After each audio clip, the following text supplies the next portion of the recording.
पुंडलिक वरदे हरी विठ्ठल श्री ज्ञानदेव गोपाल कृष्ण भगवान माऊली ज्ञानेश्वर महाराज, जगद्गुरु तुकाराम महाराज की जय, सद्गुरु अमन भाऊ महाराज की जय, सद्गुरु भगवान बाबा की जय। तेने सियामा मैत्र येत कायसे विचित्र, परितयाचे चरित्र ऐकतीजे,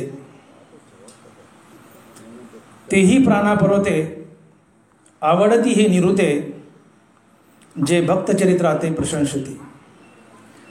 ग्रंथ ज्ञानेश्वरी अध्याय क्रमांक 12। ज्ञानोबारायांनी भगवान श्रीकृष्णाच्या मुखात घातलेली ही ओवी आहे। भगवान स्वमुखानं ज्ञानेश्वरीमध्ये बोलतायत, संत अर्थात भक्त माझे मित्र असतात। वाक्य नीट आहे का? संत अर्थात भक्त माझे मित्र असतात, यात काय नवले? संत अर्थात भक्त माझे मित्र असतात, यात काय नवले? परंतु संताचं चरित्र जे ऐकतात आणि संताचं चरित्र जे सांगतात तेही माझे मित्र असतात, यात खरं नवले। आणि म्हणून ज्ञानोबा बोलतायत, तेनी सियामा मैत्र येत कायसे विचित्र, परितयाचे चरित्र ऐकतीजे, तेही प्राणापरोते आवडती हे निरुते, जे भक्त चरित्राते प्रशंसिते। ज्ञानेश्वरीच्या 12व्या अध्यायातील ओवी, मित्र फक्त माणसालाच असतात असं नाहीये, मित्र देवालाही असतात। जेव्हा जेव्हा माझ्या तोंडात देव शब्द येईल तो मी भगवान श्रीकृष्णासाठी वापरलाय असं गृहीत धरावं। मित्र माणसालाच असतात असं नाही, तर मित्र देवालाही असतात, आणि देवाचेही मित्र असतात भक्त अर्थात संत। वामन भाऊ सारखे, भगवान बाबा सारखे, ज्ञानोबराय सारखे, तुकोबराय सारखे,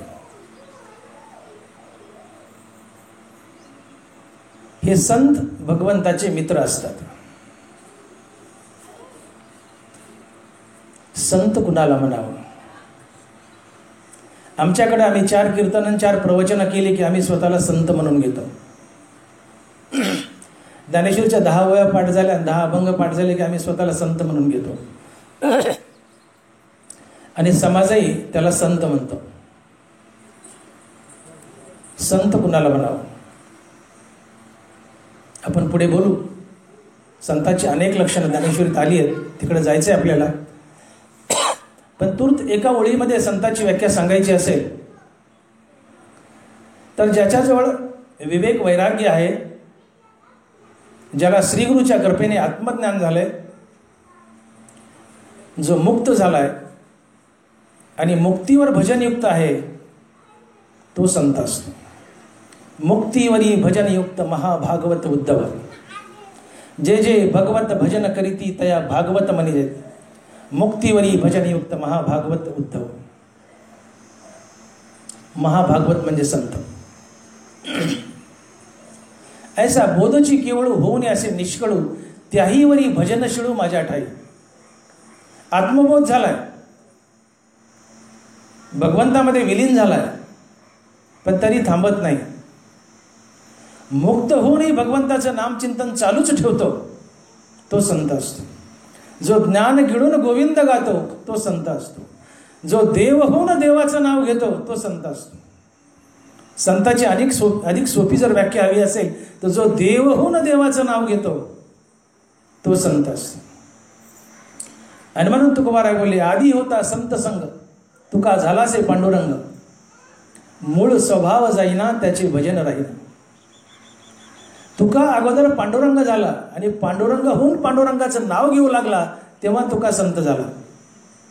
आधी होता संत संग, तुका झालासे पांडुरंग, मूळ स्वभाव जाईना त्याचे भजन राहीना। जो देव होऊन देवाचं नाव घेतो, तो संत असतो।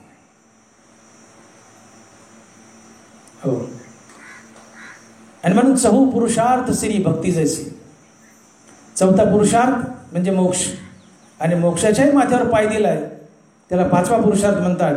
ती भक्ती असते, तो संत असतो.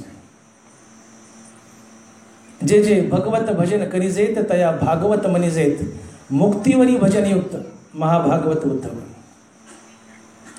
मुक्त होणे भगवंताचं नामचिंतन चालूच आहे. मुक्तीवरी भजन युक्त तो संत असतो. देव होऊन देवाचं नाव घेतो तो संत असतो. ज्ञान गिळून गोविंद गातो तो संत असतो. मी होऊनी पांडवा करीती माझी सेवा. मी व्हावं लागतं म्हणजे देव व्हावं लागतं. मी होऊनी पांडवा करीती माझी सेवा, ते संत असतात. 15.5 मिसळावे ते 15.5ची व्हावे, तेवी मी झाली या संभाव्य भक्ती माझी. मी झाली या वाक्याकडे लक्ष द्या, नरोबर आहे. मी झाली या संभाव्य भक्ती माझी. मी झाली या म्हणजे देव झाल्यावर. जो देवहून देवाचं नाव घेतो तो संत असतो. आम्ही अर्ध्या हळकुंडात पिवळे होतो, 10 कीर्तनं 10 प्रवचनं केली, आम्ही स्वतःला संत म्हणतो. जो मुक्तीवर भजनयुक्त आहे तो संत असतो. देवहून देवाचं नाव घेतो तो संत असतो.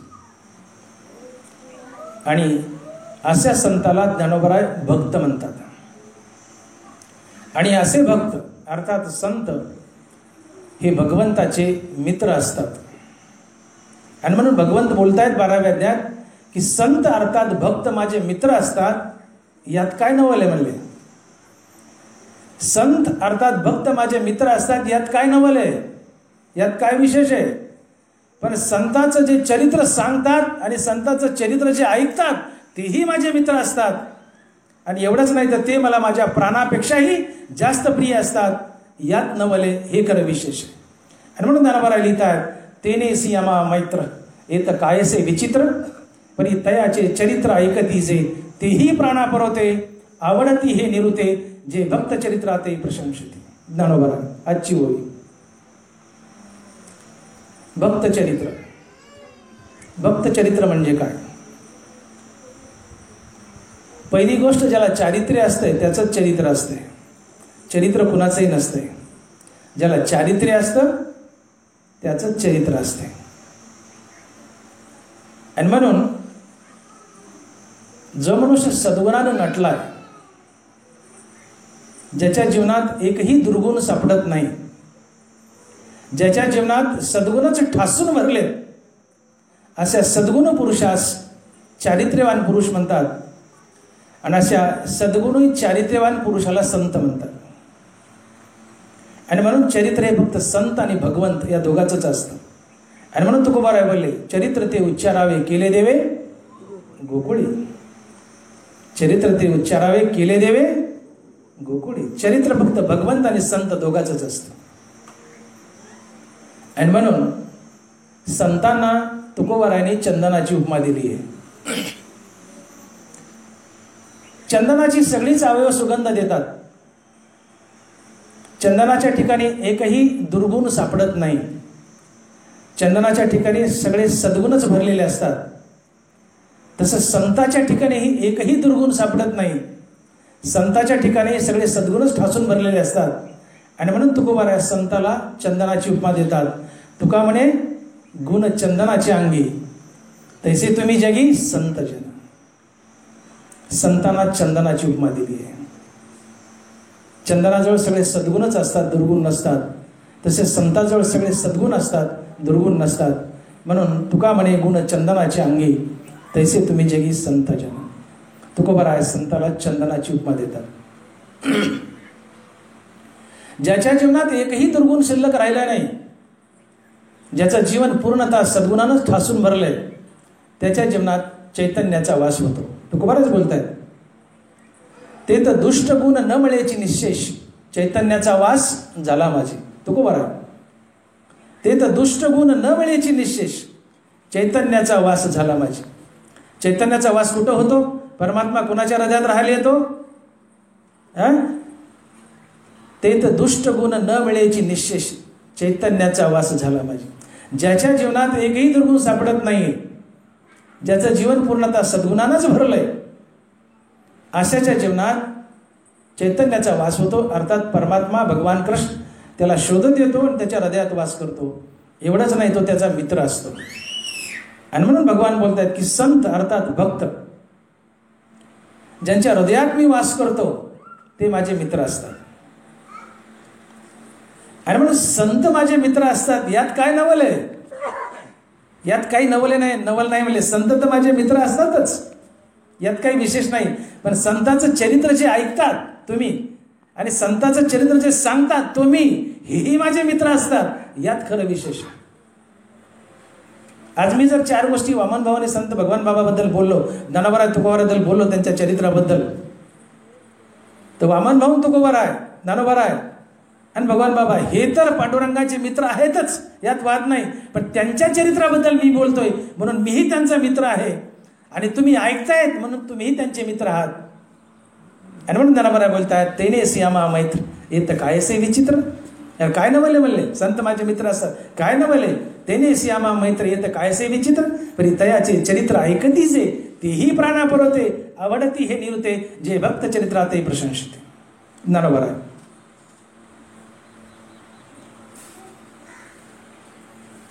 मित्र या शब्दाला पर्यायी शब्द आहे दोस्ती. मित्र म्हणजे दोस्त. तुम्ही दोस्त हा शब्द फोडा, 2 अधिक अस्त बरोबर दोस्त. 2 वस्तूंचा अस्त होऊन त्या जेव्हा एकत्रित येतात तो दोस्त. 2 वस्तू 2 न राहता एकत्रित येतात, 2 वस्तूंचा अस्त होऊन जेव्हा त्या एकत्रित येतात तो दोस्त. तसं संत आणि भगवान किंवा भक्त आणि भगवान 2 न राहता जेव्हा एक होतात ती भक्त आणि भगवंतातली मैत्री असते. जेव्हा भक्त भगवंतात मिसळतो ती भक्तातली आणि भगवंतातली दोस्ती असते. भक्त आणि भगवंत 2 न राहता जेव्हा ते एक होतात, 2 वस्तूंचा अस्त होतो आणि त्या एक होतात ती दोस्ती असते. तेव्हा भक्त आणि भगवान जेव्हा एक होतात, 2 न राहता एक होतात, ही भक्त आणि भगवंतातली दोस्ती असते, ही मैत्री असते. आणि म्हणून ज्ञानोबा बोलतायत भगवंताच्या मुखातून की तया आम्हा परस्परे बाहेरी नामाचीच अंतरे, वांचुनी अंतुवट वस्तू विचारे मी ते चिते, ते वर्तत दिसती देही परी ते देही ना माझ्या ठाई आणि मीही त्यांच्या हृदयी समग्र असे. अरे अर्जुना, भक्त आणि मी केवळ नामानं वेगळे असतो, शरीराने वेगळा असतो. भक्त अर्थात संत शरीराने वेगळा असतो, नामाने वेगळा असतो. तो तुकोबा ज्ञानोबा तर मी विठोबा, एवढाच फरक आहे. त्यांचं नाव तुकोबा ज्ञानोबा तर माझं नाव विठोबा, एवढाच फरक आहे. तया आम्हा परस्परे बाहेरी नामाचीच अंतरे. आमच्यात काय फरक आहे म्हणजे संतात माझ्यात फक्त नाव वेगळं आहे. आत्मिक दृष्ट्या शारीरिक दृष्ट्या आम्ही वेगळे दिसतो, पण आत्मिक दृष्ट्या मी आणि संत एकच असतात. आम्ही एक झालेलो असतो आणि 2 वस्तू एकत्रित येणं, 2 वस्तूचा अस्त होऊन एकत्रित येणं म्हणजे दोस्त अर्थात मैत्री.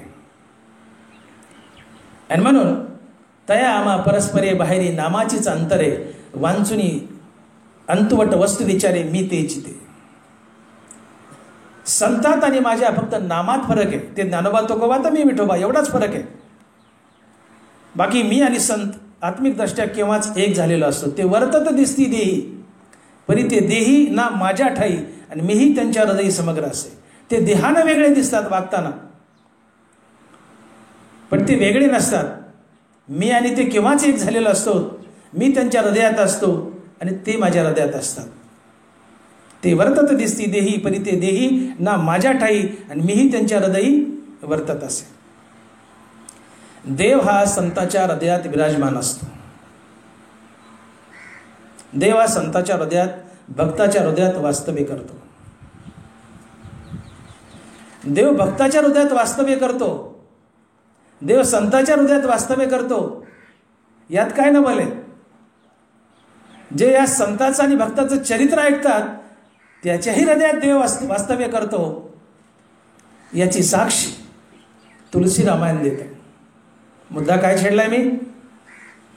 देव संताचा मित्र आहे, भक्ताचा मित्र आहे, तो विषय बोललो आपण. आता दुसरा विषय असा आहे की देव संताच्या हृदयात वास करतो. हे हृदयचे ते हृदय घातले. देव संतांच्या हृदयात वास करतो, यात काय न भले. पण त्या संतांचं चरित्र जे ऐकतात आणि सांगतात त्यांच्याही हृदयात देव वास करतो, हे विशेष आहे. आज तुम्ही संतांचं चरित्र ऐकताय आणि मी सांगतोय, तुमच्या आणि माझ्या दोघांच्याही हृदयात पांडुरंगाचा वास आहे. वरदान दिलंय पांडुरंगाने. जे संतांचं चरित्र, संत मित्र आहेतच म्हणले माझे, पण जे संतांचं चरित्र ऐकतील आणि सांगतील तेही माझे मित्र आहेत आणि त्यांच्या हृदयात मी वास करतो आणि ते मला माझ्या प्राणापेक्षाही अधिक प्रिय आहेत.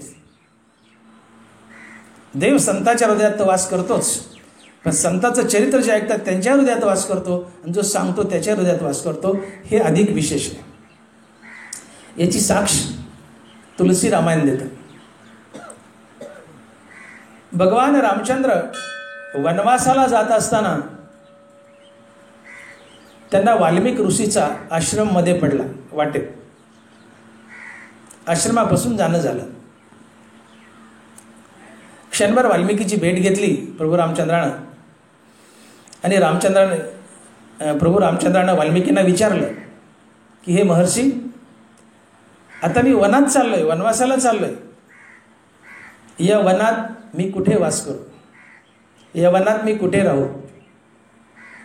कोण विचारतंय? प्रभू रामचंद्र वाल्मिकींना विचारतायत की हे महर्षी, मी या वनात कुठे वास करू? तर वाल्मिकींनी 4 जागा दाखवल्यात. तुलसी रामायणात विषय येते 4 जागा की प्रभू तुम्ही कुठे वास करा. आणि शेवटी 5वी जागा सांगतायत लौकिकदृष्ट्या, पण त्या 4 जागा ऐका. पहिली जागा दाखवली, जो मनुष्य परद्रव्य परनारीपासून दूर राहतो, भगवान त्याच्या हृदयात वास करा. पहिली जागा, परद्रव्य परनारी यांचा धरी विटाळ. तुकोबर आहे. हो, परद्रव्य परनारीपासून जो दूर राहतो त्याच्या हृदयात वास करा. दुसरी जागा दाखवली, देवा ज्याच्या तोंडात सातत्यानं तुमचं नाम आहे, जयाचे वाचे माझे आलाप, दिटी भोगी माझेची रूप, मन संकल्प जयाचा मीची वाहे. ज्याच्या तोंडात देवा सातत्यानं तुमचं नाम आहे, रामकृष्ण हरी नामाचा जाप आहे, त्याच्या हृदयात वास करा. तिसरी जागा दाखवली, म्हणले देवा जो मनुष्य जगातील प्रत्येक प्राणी मात्रास देव समजतो आणि देव समजून त्याच्यासोबत देवतुल्य व्यवहार करतो, त्याच्या हृदयात वास करा. जे जे भेटे भूत ते ते मानिजे भगवंत, हा भक्तियोग निश्चित जाण माझं. जगातील प्रत्येक प्राणी मात्र सजीव निर्जीव चराचर जे जे आहे, जे जे दृष्टी दिसे ते ते हरिरूप, जगातील प्रत्येक वस्तू हा देवच आहे असं जो समजतो आणि देव समजून त्याच्यासोबत देवतुल्य व्यवहार करतो, त्याच्या हृदयात वास करा. तिसरी जागा. आणि चौथी जागा दाखवली की जिथं मला आज तुम्हाला आणायचे, प्रवचनात आजच्या 4थी जागा, इथं मला तुम्हाला आणायचं होतं. 4थी जागा सांगत आहेत महर्षी वाल्मिकी भगवंताला, रामचंद्रांना, की 4थी जागा म्हणले हे प्रभो, की जो सातत्यानं हरिकथा ऐकतो त्याच्या हृदयात वास करा. ही 4थी जागा आहे. जो सातत्यानं हरिकथा ऐकतो त्याच्या हृदयात वास करा. आणि हरिकथा म्हणजे ज्ञानेश्वरी, प्रवचन, कीर्तन, रामायण, श्रीमद भागवत अर्थात भक्तचरित्र, या सगळ्या गोष्टीला मिळून हरिकथा म्हणतात. जो सातत्यानं हरिकथा ऐकतो त्याच्या हृदयात वास करा. आणि म्हणून तुलसी रामायणामध्ये श्री संत तुलसीदासजी महाराज लिहित आहेत की जिनके श्रवण समुद्र समाना, जाके रघुराय वही पे बसाना. कुठं बसा म्हणतायत? जिनके श्रवण समुद्र समाना, जाके रघुराय वही पे बसाना. ज्याचं श्रवण, भक्तीचं हरिकथेचं श्रवण हे समुद्रासारखं आहे, त्याच्या हृदयात देवा वास करा. नद्याने कितीही पाणी वाहून आणू द्या, समुद्राचं पोट भरत नाही. करी वाढ पोट समुद्र जेवी. हो, नदी नदाचे लोट, अलिया जळाचे संगाठ, करी वाढ पोट समुद्र जेवी. बरोबर आहे. नद्याला कितीही पाणी वाहून आणू द्या, कितीही पाणी, समुद्र आपलं पोट मोठं करतो आणि आपल्यात सामावून घेतो. समुद्राचं कधी पोटच भरत नाही, कितीही पाणी वाहून आणा. जसं नद्याने कितीही पाणी वाहून आणलं समुद्राचं पोट भरत नाही, तसं कितीही हरिकथा ऐकली तर माणसाचं पोट भरू नये. पुन्हा पुन्हा पुन्हा पुन्हा पुन्हा पुन्हा पुन्हा पुन्हा कीर्तन, प्रवचन, रामायण, श्रीमद भागवत, भक्तचरित्र ऐकतच राहावं असं वाटावं, तेव्हा त्याच्या हृदयात वास करा. जो सातत्यानं हरिकथा ऐकतो देवा तुमची, त्याच्या हृदयात वास करा. आणि सध्या लौकिकदृष्ट्या चित्रकूट पर्वतावर वास करा, ही 5वी जागा दाखवली. आणि भगवान काही दिवस चित्रकूट पर्वतावर राहिले. मला तुम्हाला इथं आणायचं होतं की भगवंत हा संताचा मित्र आहेच, यात काही नवल नाही हो. संत तर महान आहेतच. भगवंत संताचा मित्र असेल यात काय नवल आहे? अहो, एक मिनिस्टर दुसऱ्या मिनिस्टरचा मित्र असेल यात काय नवल आहे? किंवा मुख्यमंत्री मिनिस्टरचा दुसऱ्या मित्र असेल यात काय नवल आहे? ते रोजच भेटतात, मित्र असतीलच. पण तळागाळातल्या एखाद्या झाडू मारणाऱ्या माणसाचा मुख्यमंत्री मित्र असावा यात खरं नवल आहे, यात खरं नवल आहे. देव हा संताचा मित्र यात काय नवल आहे? देवच बोलतायत, तेनेसी आम्हा मैत्र येतं काय से विचित्र. अरे काय नवल आहे म्हणले? देव हा संताचा मित्र यात काय नवल आहे? पण त्या संताचं चरित्र सांगतात आणि ऐकतात त्यांचाही मित्र असतो, यात खरं नवल आहे, यात खरं नवल आहे. हो, देव आज वामन भाऊचा आणि संत भगवान बाबाचा मित्र यात काय नवल आहे? तो तर असेलच. पण जे वामन भाऊचं भगवान बाबाचं आज चरित्र ऐकतात माझ्या पुढं, आणि जो मी सांगतोय तुमचा आणि माझा दोघांचाही देव मित्र आहे, यात खरं नवल आहे. तेनेसी आम्हा मैत्र येतं कायसे विचित्र. ननवर आहे. परितयाचे चरित्र ऐकती जे, तेही प्राणा पुरवते, आवडती हे निरुते, जे भक्त चरित्रा ते प्रशंसिते. आणि म्हणून हरिकथा हा व्यापक शब्द आहे. यामध्ये प्रवचन, कीर्तन, रामायण, श्रीमद भागवत, भक्तचरित्र सगळ्या गोष्टीचा समावेश होतो. तात्पर्य, जो मनुष्य सातत्यानं भक्तचरित्र ऐकतो, श्रीमद भागवत ऐकतो, संतांच्या कथा ऐकतो, संतांचं चरित्र ऐकतो, तर संत जितके भगवंताला प्रिय असतात तसं संतांचं चरित्र ऐकणारेही भगवंताला तितकेच प्रिय असतात. हे विशेष. आणि म्हणून सातत्यानं हरिकथा ऐका, भक्तांचं चरित्र ऐका, प्रवचन ऐका, कीर्तन ऐका, रामायण ऐका, श्रीमद भागवत ऐका. तुम्ही देवाचे प्रिय होता आणि देव तुमच्या हृदयात येऊन वास करतो, याची शाश्वती आणि ग्वाही ज्ञानोबाराय देत आहे, तुलसी रामायण देते. आणि म्हणून तुकोबाराने एका अभंगातून सांगितलंय की गीता भागवत करीती श्रवण अखंड चिंतन विठोबाची. तुम्ही श्रवण करा भागवत, आणि विशेष आधी गीता घातली.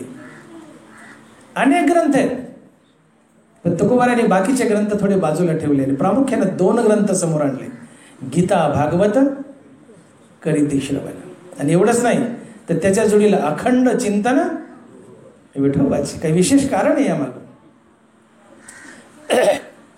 गीतेचं श्रवण का करावं? गीता आणि ज्ञानेश्वरी हे 2 ग्रंथ असेल, किंबहुना हा एकच ग्रंथ आहे. गीता आणि ज्ञानेश्वरी एकच.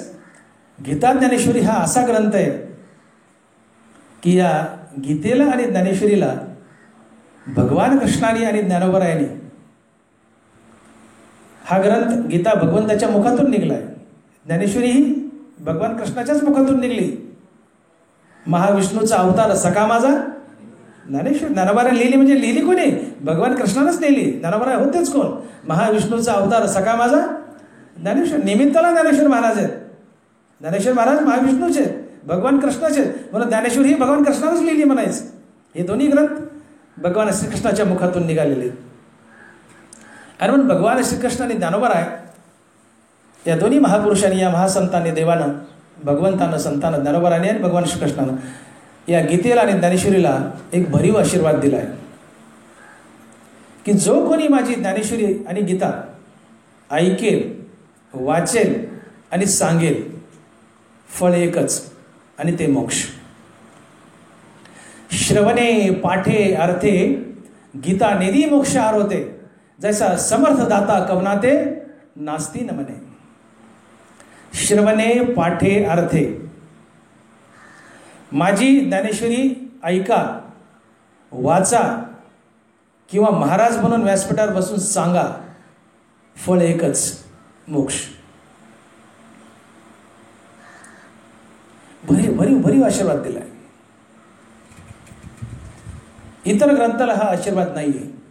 जगातील आपली सगळी ग्रंथ अनाथ आहेत, अनाथ, आणि फक्त गीता ज्ञानेश्वरी सनात आहे. हे ज्ञानोबा बोलतात. तसे शास्त्रेश्वरा या गीता सनाते शास्त्रे, ज्ञानोबा बोलतात 18व्या अध्यायात. तसे शास्त्रेश्वरा या गीता सनाते शास्त्रे. शास्त्रेश्वरा शब्द फोडा. शास्त्रेश्वरा, शास्त्राचा ईश्वर. शास्त्रेश्वरा या गीता, गीता ही सर्व शास्त्राचा ईश्वर आहे. शास्त्रेश्वरा या गीता सनाथे शास्त्रे. गीता ज्ञानेश्वरी ही शास्त्रांचा ईश्वर आहे. आणि इतर सगळी शास्त्र ज्यावेळेस गीता ज्ञानेश्वरी जवळ येतात तेव्हा ती सनाथ होतात, अन्यथा ती अनाथ आहेत. का? तर गीता ज्ञानेश्वरी भगवंताच्या मुखातून निघालेली आहे. आणि म्हणून भगवंतानं भरीव आशीर्वाद देऊन टाकला की माझी ज्ञानेश्वरी जो कोणी वाचेल, ऐकेल आणि सांगेल, सगळ्यांना एकच फळ, आणि ते आहे मोक्ष.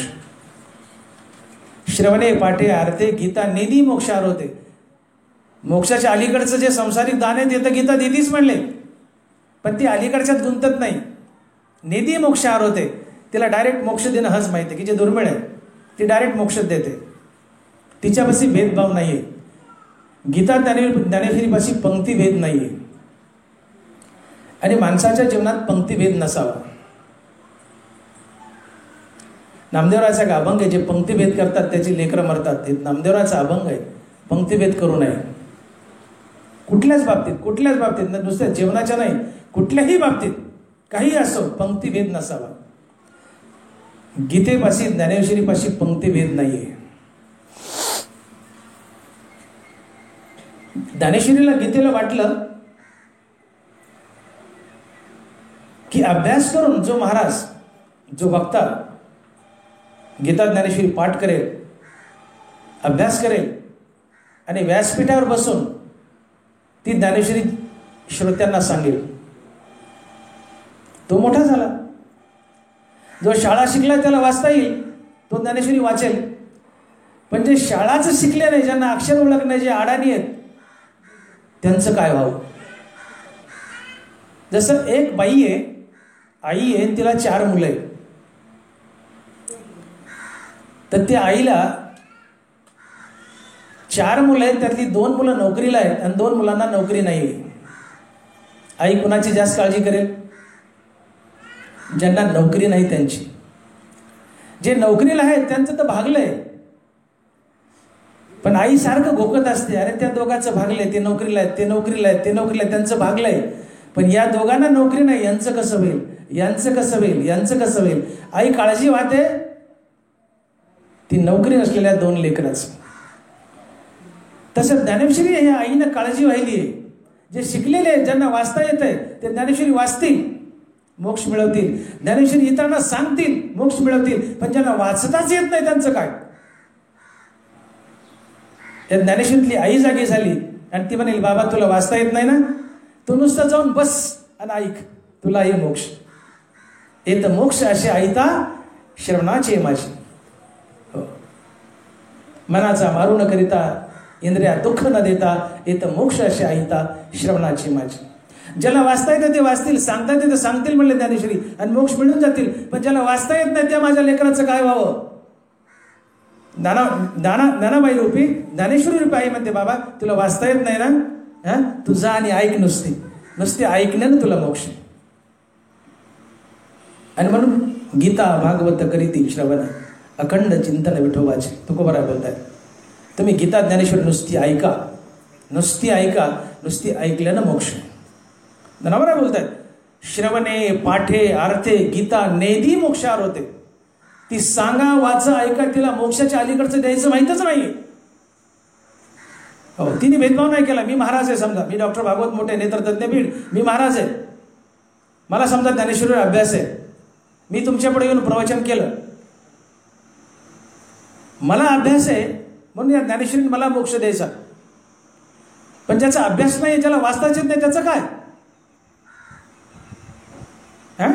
आणि म्हणून आई जशी नोकरीवाल्या लेकराची काळजी वाहत नाही, ज्याला नोकरी नाही त्याची काळजी वाहते, तसं गीतेनं ज्याला सांगता येतं आणि वाचता येतं त्याची काळजी नाही वाहिली.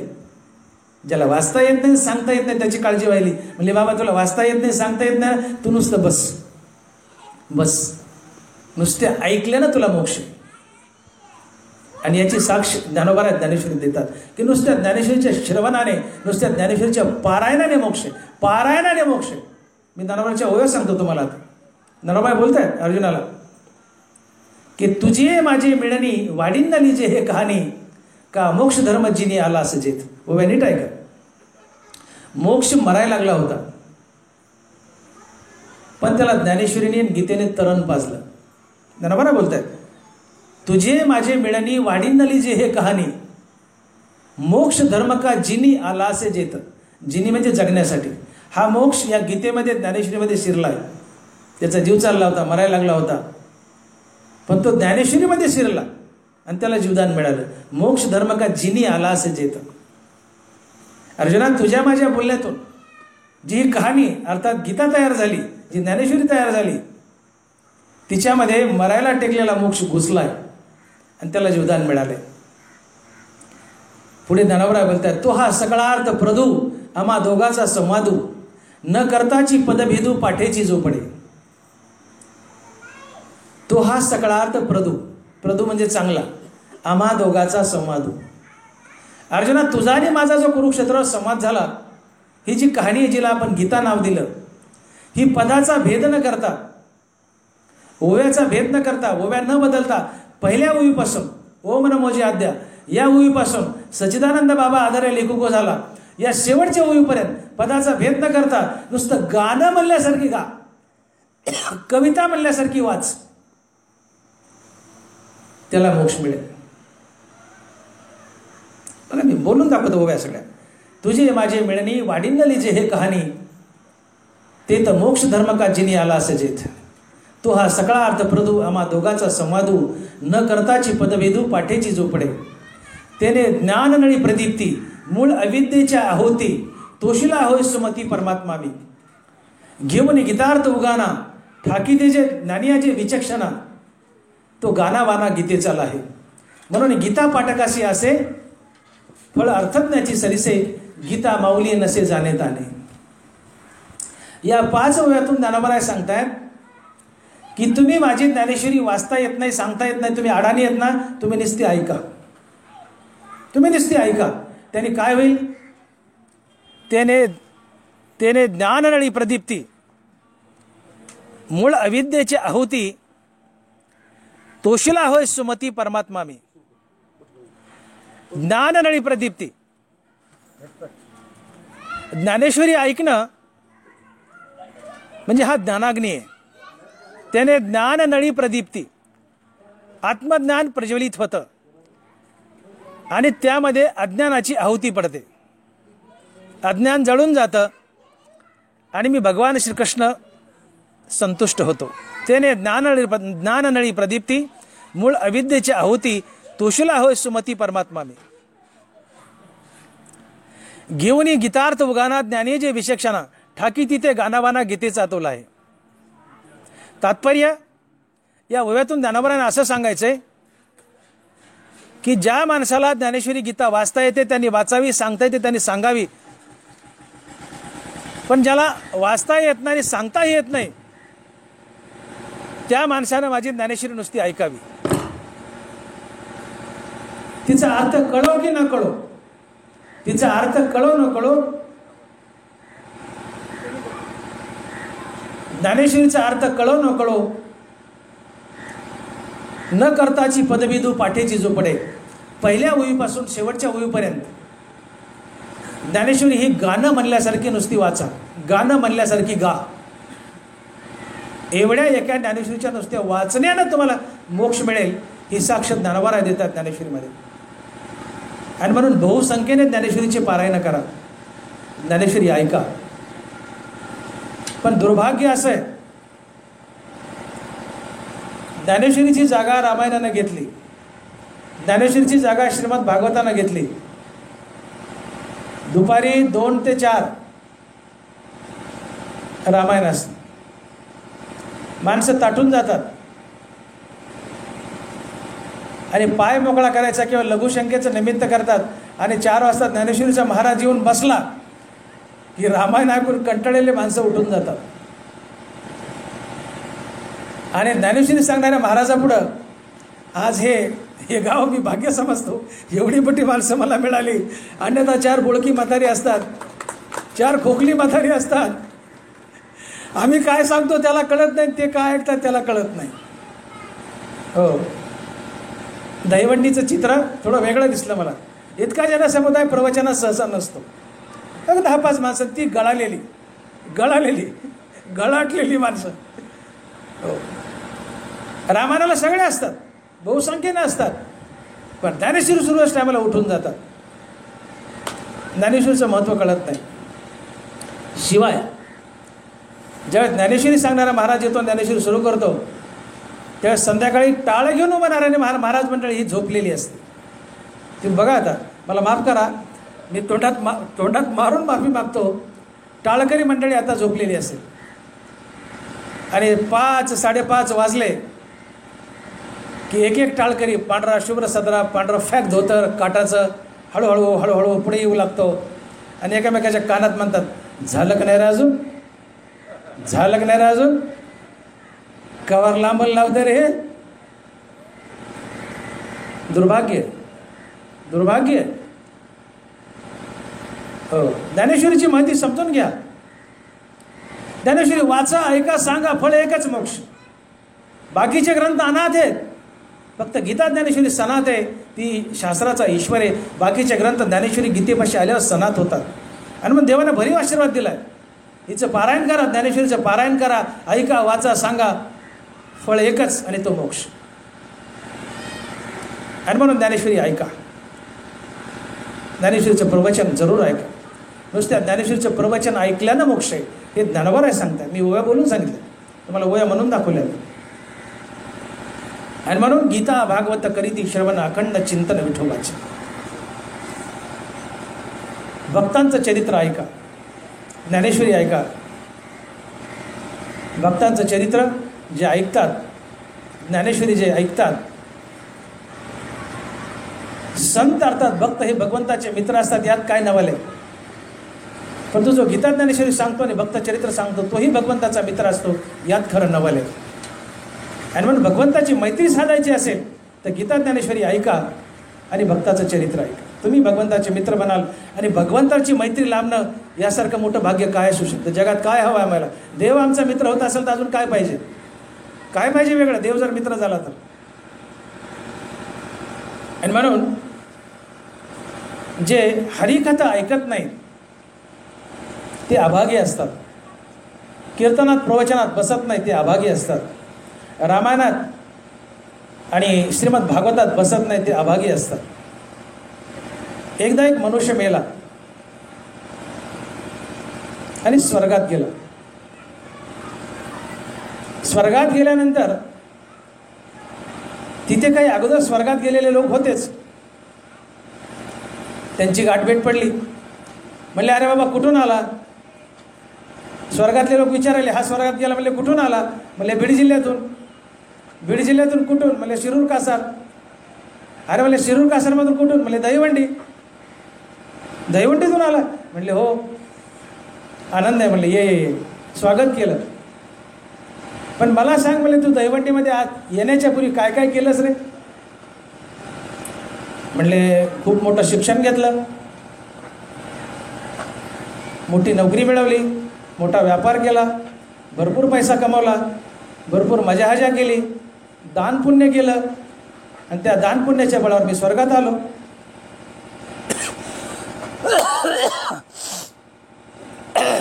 ते स्वर्गातले माणसं म्हणतात, अरे चुकला देतो. आम्ही जसं चुकलो तसं तोही चुकला म्हणले. म्हणले का? म्हणले तू जे केलं आम्ही तेच केलं. भरपूर शिक्षण घेतलं, नोकरी मिळवली, मोठा व्यापार केला, पैसा मिळवला, मजा केली, दान पुण्य केलं, पुण्य मिळवलं, स्वर्गात आलो त्या पुण्याच्या बळावर. पण इथे येऊन आम्ही चुकलो होतो. इथे नुसते भोग आहेत, इथे भगवंताचं भजन नाही, स्वर्गात भगवंताचं भजन नाही. आम्ही चुकलो. आता आम्ही वाट पाहतोय की आमचं आयुष्य कधी संपतंय, त्या पुण्याची पावटी सरे, सभेची इंद्रपणाची उठी उतरे आणि येऊ लागती माघारे. आम्ही वाट पाहतोय की आता आमचं आयुष्य कधी संपतंय, आम्हाला मृत्यू लोकात जावंसं वाटतंय. स्वर्गीचे अमर इच्छिता ते देवा, मृत्यू लोकी व्हावा जन्मा. आम्ही वाट पाहतोय, आम्ही वाट पाहतोय की आयुष्य कधी संपतंय आणि मृत्यू लोकात कधी जायला भेटतंय. का? तर मृत्यू लोकात गेल्यानंतर हरिकथा ऐकायला मिळते. तू हरिकथा न ऐकता स्वर्गात आला, चुकलास. आम्ही हरिकथा ऐकली नाही, आम्ही चुकलो आणि स्वर्गात येऊन पडलो. इथं नुसते भोग आहेत, इथं नुसतं अमृत आहे प्यायला, मजाच मजा आहे, पण भगवत भक्ती नाही, भगवत नाम नाही आहे. कंटाळा येऊ लागला, जीवन रटाळ झालंय.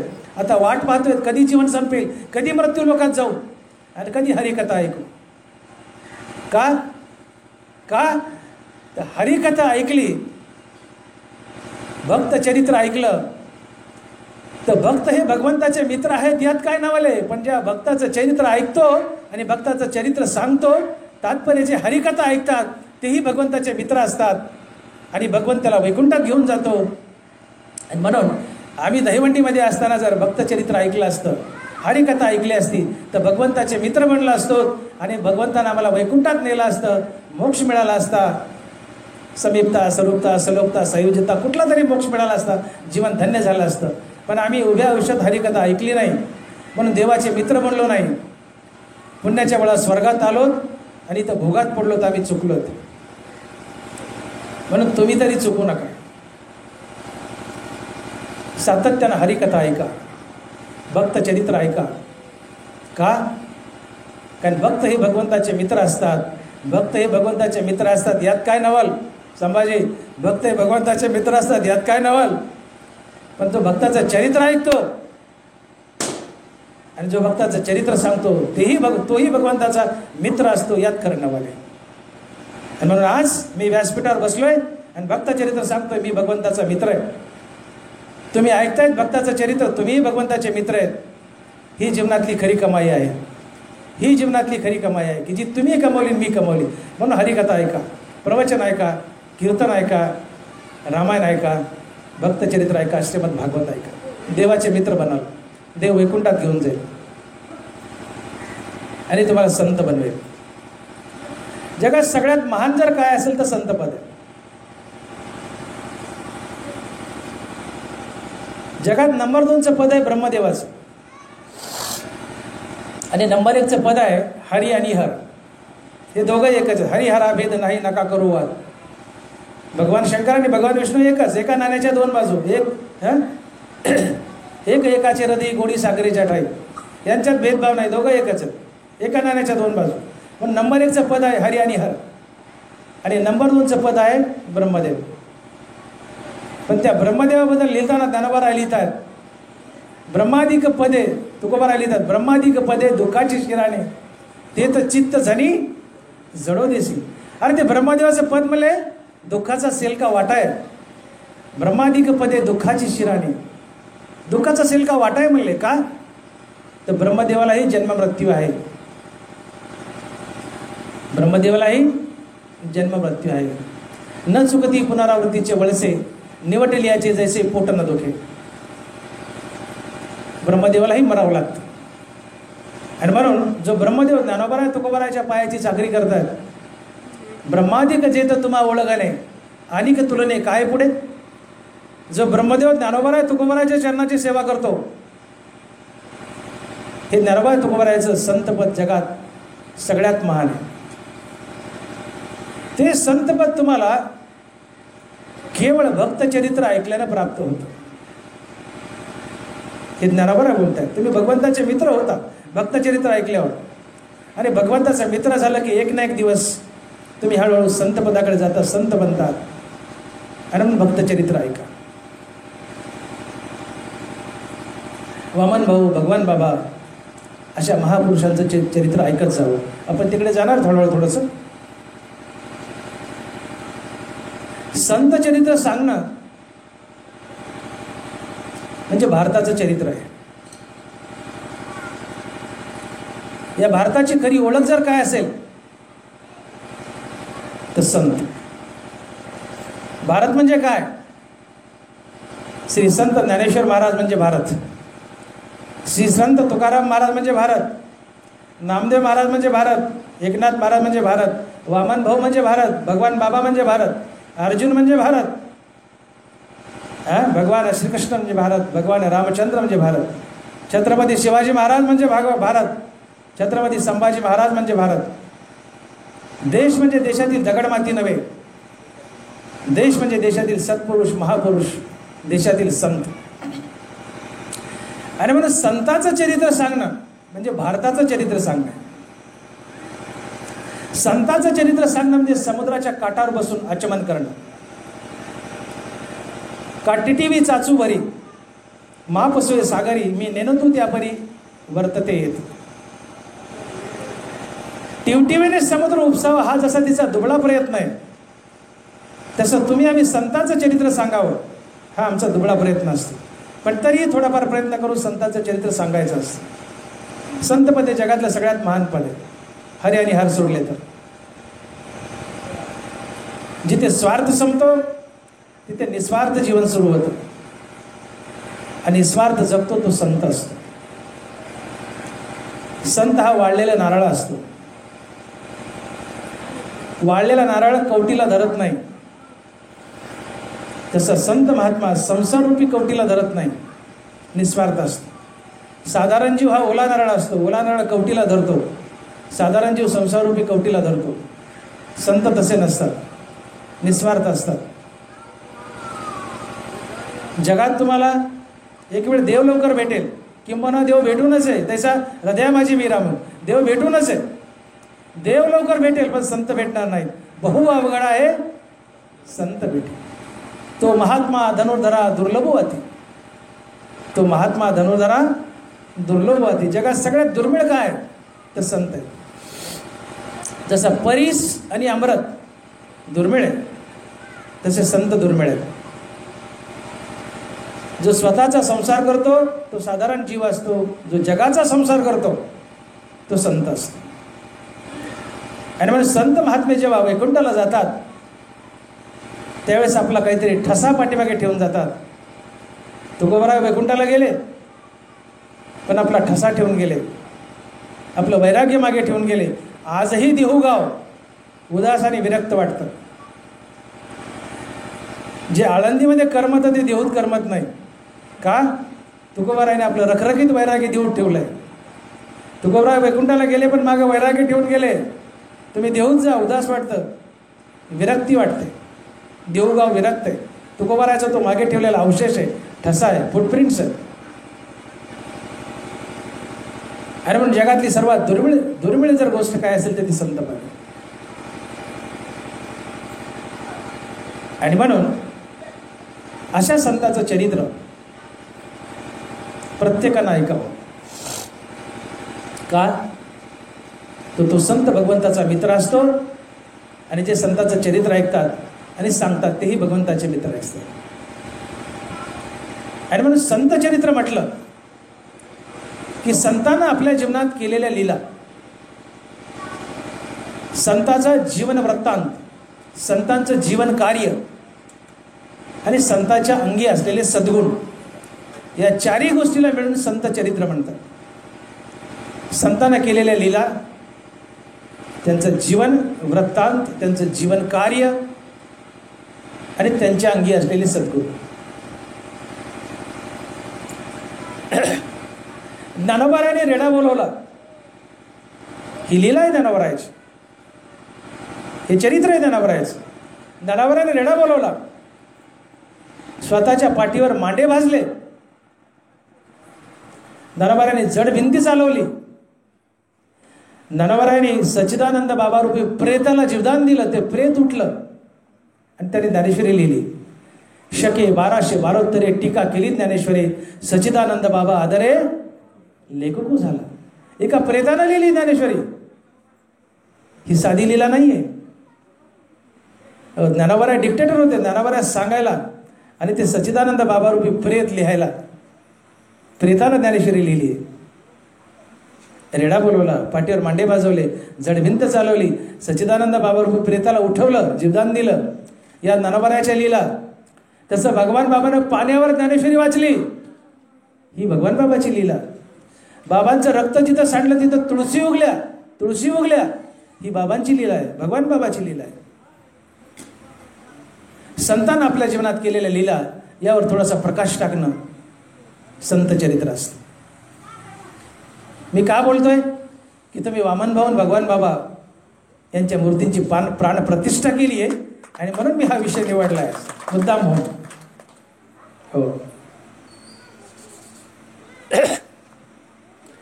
संतांनी आपल्या जीवनात केलेल्या लीला याचं थोडक्यात वर्णन हे संत चरित्र असतं, भक्त चरित्र असतं. संताचा जीवन वृत्तांत, त्यांचा जन्म कुठं झाला, लहानपण कसं गेलं, आईवडिलाचं नाव काय, भावंडाचं नाव काय, नातेवाईकाचं नाव काय, याचा धावता आढावा म्हणजे संताच्या जीवनाचा वृत्तांत. संतांचं जीवन कार्य. ज्ञानोबाने ज्ञानेश्वरी लिहिली, हेच ज्ञानोबाचं सगळ्यात मोठं जीवन कार्य आहे. यापेक्षा काय मोठं जीवन कार्य पाहिजे. येणे बोधे असो आम्ही सर्व काळ, करू हे निर्मळ हरिकथा. तुकोबाराला विचारलं की तुमच्या जीवनातलं सगळ्यात महान कार्य काय, ते म्हणले माझी गाथा. ज्ञानोबाराला विचारलं तुमच्या जीवनातलं महान कार्य काय, माझी ज्ञानेश्वरी. ज्ञानोबाने रेडा बोलवला, पाठीवर मांडे बांधले, सच्चिदानंद बाबाला उठवलं, जडभिंत चालवली. हे ते त्यांच्या डाव्या हाताचा मळ आहे. हे चमत्कार ज्ञानोबाच्या डाव्या हाताचे मळ आहे. ज्ञानोबाच्या जीवनातला सगळ्यात मोठा चमत्कार जर काय असेल तर ज्ञानोबाने लिहिलेली ज्ञानेश्वरी. तुकोबाराच्या जीवनातला सगळ्यात मोठा चमत्कार काय असेल तर तुकोबाने लिहिलेली गाथा. आणि मग तुकोबारा स्वमुखाने बोलतात, येणे बोधे आम्ही असो सर्व काळ, करू हे निर्मळ हरिकथा. गाथा आणि ज्ञानेश्वरीच्या रूपात ज्ञानोबारा आणि तुकोबारा सदैव अमर आहेत आमच्यात. आणि त्यांचं सगळ्यात मोठं कार्य जर काय असेल तर गाथा आणि ज्ञानेश्वरी. म्हणून संतांचं जीवन कार्य, ज्ञानोबा आणि तुकोबाराचं जीवन कार्य काय असेल तर त्यांनी लिहिलेली ज्ञानेश्वरी, त्यांनी लिहिलेली गाथा, हे त्यांचं सगळ्यात मोठं जीवन कार्य. शिवाय संत तुम्हा आम्हाला भटकलेल्या गीता निष्कपट माय, चुकुनी ताने हिंडे वाय, तया माय पुता भेटी होय हा धर्म तुमचा. ज्ञानोबा आहे. गीता निष्कपट माय, चुकुनी ताने हिंडे वाय, तया माय पुता भेटी होय हा धर्म तुमचा. गीता ही निष्कपट आई आहे आणि आम्ही गीतेची लेकरं आहोत, ज्ञानेश्वरीचे लेकरं आहोत. पण एखादं लेकरू आईला चुकलं आणि ताटातूट झाली, ते कासाविसून रडतं. आई कावरी बावरी होते, लेकराला शोधते. लेकरू ओक्साबोक्सी रडतं, आईला शोधतं. आणि कोणीतरी त्यांची भेट घालून दिल्यानंतर ती मिठी पाहावी, मग आजगर मिठी, आईची बाळाला आणि बाळाची आईला. तसं ज्ञानोबा बोलतायत, गीता निष्कपट माय, चुकुनी ताने हिंडे वाय, तया माय पुता भेटी होय हा धर्म तुमचा. ज्ञानोबा आहे. गीता ही आई आहे, ज्ञानेश्वरी आई आहे आणि तुम्ही आम्ही गीता ज्ञानेश्वरीची लेकरं आहोत. पण या गीतारूपी आईची आणि आमची ताटातूट झाली आहे. तर आमची आणि ज्ञानेश्वरीची भेट घालून देणं हे काम कोणाचं आहे? संताचं, महाराजाचं, वक्त्याचं. यांची भेट घालून द्यायची आहे. आणि म्हणून संताचं सगळ्यात मोठं जीवन कार्य काय असेल तर ज्ञानेश्वरी रूपी आईला चुकलेली तुम्ही आम्ही जी लेकरं आहोत, त्या लेकराला पुन्हा ज्ञानेश्वरीपर्यंत नेऊन पोहोचतं करणं, ज्ञानेश्वरी वाचायला लावणं, सांगायला लावणं किंवा ऐकायला लावणं, जे त्याला जमेल ते त्यांनी करणं, हे संताचं सगळ्यात मोठं जीवन कार्य असतं. गाथा ज्ञानेश्वरी लिहिणं हे सगळ्यात मोठं जीवन कार्य. पण भटकलेल्या लेकराला आईची भेट घालून देणं ज्ञानेश्वरी रूपी, हे संताचं खरं आणि सगळ्यात मोठं कार्य, की जे कार्य भगवान बाबांना केलं. श्री संत भगवान बाबाच्या अगोदर एवढी कीर्तनं प्रवचनं आपल्या बीड जिल्ह्यात तर होत नव्हती. मंगट स्वामीच्या काळात तेवढासा रिस्पॉन्स नव्हता. पण भगवान बाबा ज्यावेळेस संत म्हणून उदयाला आले आणि बंकट स्वामीचं शिष्यत्व स्वीकारलं, बाबानं पेरणी केली. पेरणी, पाऊस पडला. प्रवचन, कीर्तन आणि ज्ञानेश्वरीचा खरा प्रसार कोणी केला असेल तर भगवान बाबा. उभ्या महाराष्ट्रात हे सगळं श्रेय श्री संत भगवान बाबांना जातं, एकट्याला. एवढा प्रसार भगवान बाबांना केला ज्ञानेश्वरीचा. गावोगावी जी सप्ताह थाटली आहेत ही केवळ भगवान बाबामुळे.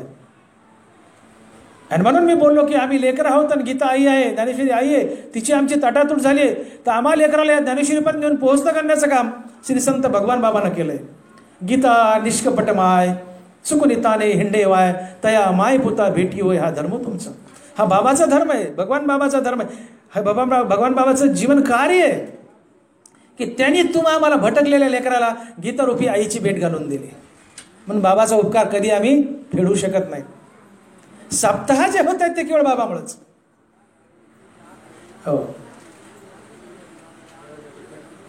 मला अजूनही आठवतं की बाबा ज्यावेळेस नारायणगडावर होते आणि माझं आजोळ बोरठिका म्हणून बहादरपूर गाव आहे, आणि मला थोडेसे कळतात बाबा, उगा थोडेसे.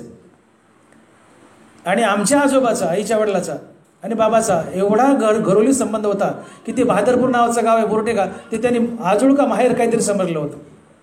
बाबाला कंटाळा आला किंवा कुठं फिरायला जावं वाटलं त्यांनी बोरठिक्याला जावं आणि मारुती कोळेकर यांच्या घरी थांबावं. आणि आई जर आम्हाला कधी आजोळी घेऊन गेली तर आम्ही थोडंसं घाबरावं बाबाला. बाबाने ओढून घ्यावं आणि मांडीवर बसवावं. थोडे कळतात मला बाबा, फार नाही, थोडे कळतात. बाबाने मांडीवर बसावं, पाठीवर हात फिरावा. आणि मला वाटतं आज तीच कृपा असावी माझ्यासारख्या डॉक्टरला ज्ञानेश्वरी सांगता यावी, ही बाबाची माझ्या पाठीवर पडलेली थापच असावी. आणि म्हणून संतानं ज्ञानोबा तुकोबारांनी लिहिलेली ज्ञानेश्वरी आणि गाथा ही प्रमुख जीवन कार्य. पण या ज्ञानेश्वरीची आणि तुमची आमची भेट घालून देणं हे सुद्धा संताचं सगळ्यात मोठं जीवन कार्य आहे की जे भगवान बाबांना केलं. हे जीवन कार्य आहे, हे संत चरित्र आहे. आणि शेवटचा भाग येतो संताच्या जीवनात असलेल्या लीला. आपण बोललो भक्त चरित्र किंवा संत चरित्र म्हणजे काय. संतानं केलेल्या लीला उगी नुसत्या लौकिकात रंगू नका. संताचं चित्र सांगताना इथं जन्मले तिथं जन्मले, हे केलं ते खाल्लं, याच्या घरी गेले त्याच्या घरी, नाही. संतांचं खरं चरित्र कुठं उमटत असेल तर संतांच्या अंगी असलेले सद्गुण.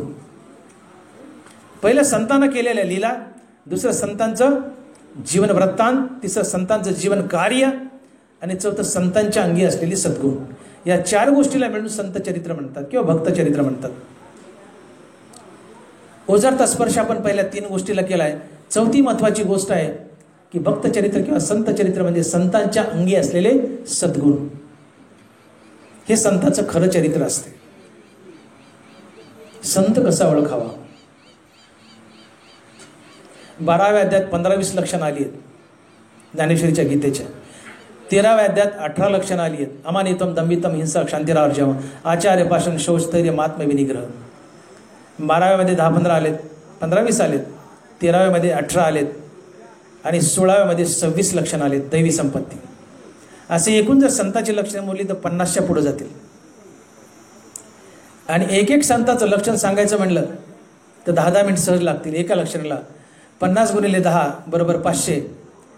500 मिनिट म्हणजे किती तास रमेशराव, तुम्हीच बेरीज करा. म्हणजे मला वाटतं उद्याची पहाट होईल. मी जर संतांची सगळी लक्षणं सांगू लागलो तर उद्याचा काकडा सुरू होईल, पहाट होईल, पहाट. 500 मिनिट ते 10-12 तासात जाईल. पण तो इतकी सगळी लक्षणं न सांगता मोजकी एक 10-5 लक्षणं सांगून सेवेला मी पूर्णाराम लवकरच देतोय. संतांच्या जीवनात असलेली सद्गुण हा संतांचा खरा परिचय असतो. संत बनलाय हे कसं ओळखावं. सूर्य येण्या अगोदर सूर्याची प्रभा अगोदर येते. सूर्य अगोदर येत नाही. आपण ज्याला तांबडं फुटलं म्हणतो, तांबडं फुटलं, सूर्य आलेला नसतो तरी तांबडं फुटलेलं असते. फटफट झालं म्हणतो आपण, फिरायला निघतो, सूर्य आलाय का नाहीये तरी आपल्याला वाट दिसते. सूर्य 6:30ला उगेल पण 6ला सूर्याची प्रभा येते. अर्धा तास सूर्याची प्रभा आधी येते. प्रभेने सूर्याला विकलंय. हो, जिथं सूर्य तिथेच मी. प्रभेने सूर्याला विकलंय. सूर्य येण्या अगोदर सूर्याची प्रभा येते आणि सांगते की सूर्य येऊ लागलाय. तसं संतपणा जीवनात येण्याच्या अगोदर संताच्या जीवनात काही सद्गुण येतात आणि ते सद्गुण सांगत असतात की हा संत बनू लागलाय, हा संत बनू लागलाय. तैसे हृदयचे ज्ञाने देही उमटती चिन्हे, ते सांगू आता अवधाने चांगे ऐक. ज्ञानोबा आहे 13व्या अध्यायात बोलतात. संत कसं ओळखायचं? वसंताचे रिगवणे झाडांचे नि साजेपणे, तेवी जाणीजे करणे सांगती ज्ञान. का भूमीचे मार्दव सांगे कुंभाची लवलव, नाना आचार गौरव सुकुलिनाचे. का समारंभाचे आयती स्नेह जैसा ये प्रतीती, का दर्शनाचे प्रशस्ती पुण्यपुरुष. वृक्षाशी पाताळी जळ सापडे मुळी, ते शाकाचे भाळी बाहेर दिसे. ज्ञानोबांनी या ओव्यातून असं सांगितलंय की संत कसा ओळखावा. तर ज्ञानोबा सांगतायत दृष्टांत देऊन की त्याच्या जीवनात त्याच्या शरीरावर काही चिन्ह उमटू लागतात, काही लक्षणं दिसू लागतात, त्याच्या जीवनात काही सद्गुण येऊ लागतात. ज्यावेळेस झाडं पानं आणि फुलानं नटली, झाडं पानं आणि फुलानं नटली की समजून घ्या वसंत ऋतूचं आगमन झालं. तसा साधक सद्गुणानं नटला की समजून घ्यावं त्याच्या जीवनात संतत्व येऊ लागलं. वसंताचे रिगवणे झाडांचे नि साजेपणे, तिवी जाणीजे करणे सांगती ज्ञान.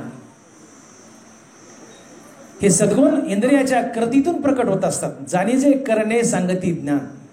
त्या साधकाच्या हृदयात काही चिन्ह, काही लक्षणं, काही सद्गुण प्रकट होतात आणि ती इंद्रियाच्या कृतीतून प्रकट होत असतात. वसंत काय माणूस नाहीये, तो ऋतू आहे, गुप्त आहे. वसंत आला म्हणजे ज्यांच्याकडून काही काठी घेऊन आला नाहीये. अनुमान प्रमाण झाड उन्हाळा आहे, एप्रिल महिना आहे, पण पालवी फुटली, पानं फुटली आणि फुलं आले, झाडं नटली पानाने फुलानं, समजून घ्या वसंत ऋतू आला, वसंताचं आगमन झालं. साधक सद्गुणानं नटला. ते तर दुर्गुण न मिळायची निशेष चैतन्याचा आवाज झाला माझ्या. एकही दुर्गुण नाही, सद्गुणाचं सद्गुण ज्याच्या जीवनात नटले तो संत असतो. जमिनीचा कस जमिनीत उगलेल्या पिकावून ओळखता येतो. का भूमीचे मार्दव सांगे कुंभाची लवलव, नाना आचार गौरव सुकुलिनाचे. जमिनीत कसदार पीक आले, लुसलुसीत पीक आले, समजून घ्यायचं जमीन कसदार आहे. भूमीचे मार्दव, जमिनीचा भारीपणा कळून येतो कशावरून? जमिनीत उगलेल्या पिकावरून. तुमचं खानदान ओळखू येतं कशावरून? तुमच्या आचरणावरून. नाना आचार गौरव सुकुलिनाचे. बोलायला तुम्ही वाचाळ आहेत, वाक्यावाक्यात शिवी आहे, वाक्यावाक्यात शिवी आहे, समजून घ्यायचे गैरखानदानी आहे, ते गलिच्छ औलाद आहे, गैरखानदानी. हो, पण वाक्यावाक्यात मृदुता आहे, कोमलता आहे. शब्द जैसे कल्लोळ अमृताचे. हो, ज्याचं बोलणं अतिशय मृदू आणि मवाळे, अमृतासारखं रसाळे, समजून घ्यायचं ते खानदानी आहे. ज्याचं आचरण पवित्र आहे, समजून घ्यायचं खानदानी. नाना बरोबर बोलतात. नाना आचार गौरव सुकुलिनाचे. मनुष्य कुलवाने कसा ओळखायचा? त्याच्या आचरणावरून ओळखायचं. आणि मनुष्य खानदानी नाही, गलिच्छ कसा ओळखायचा?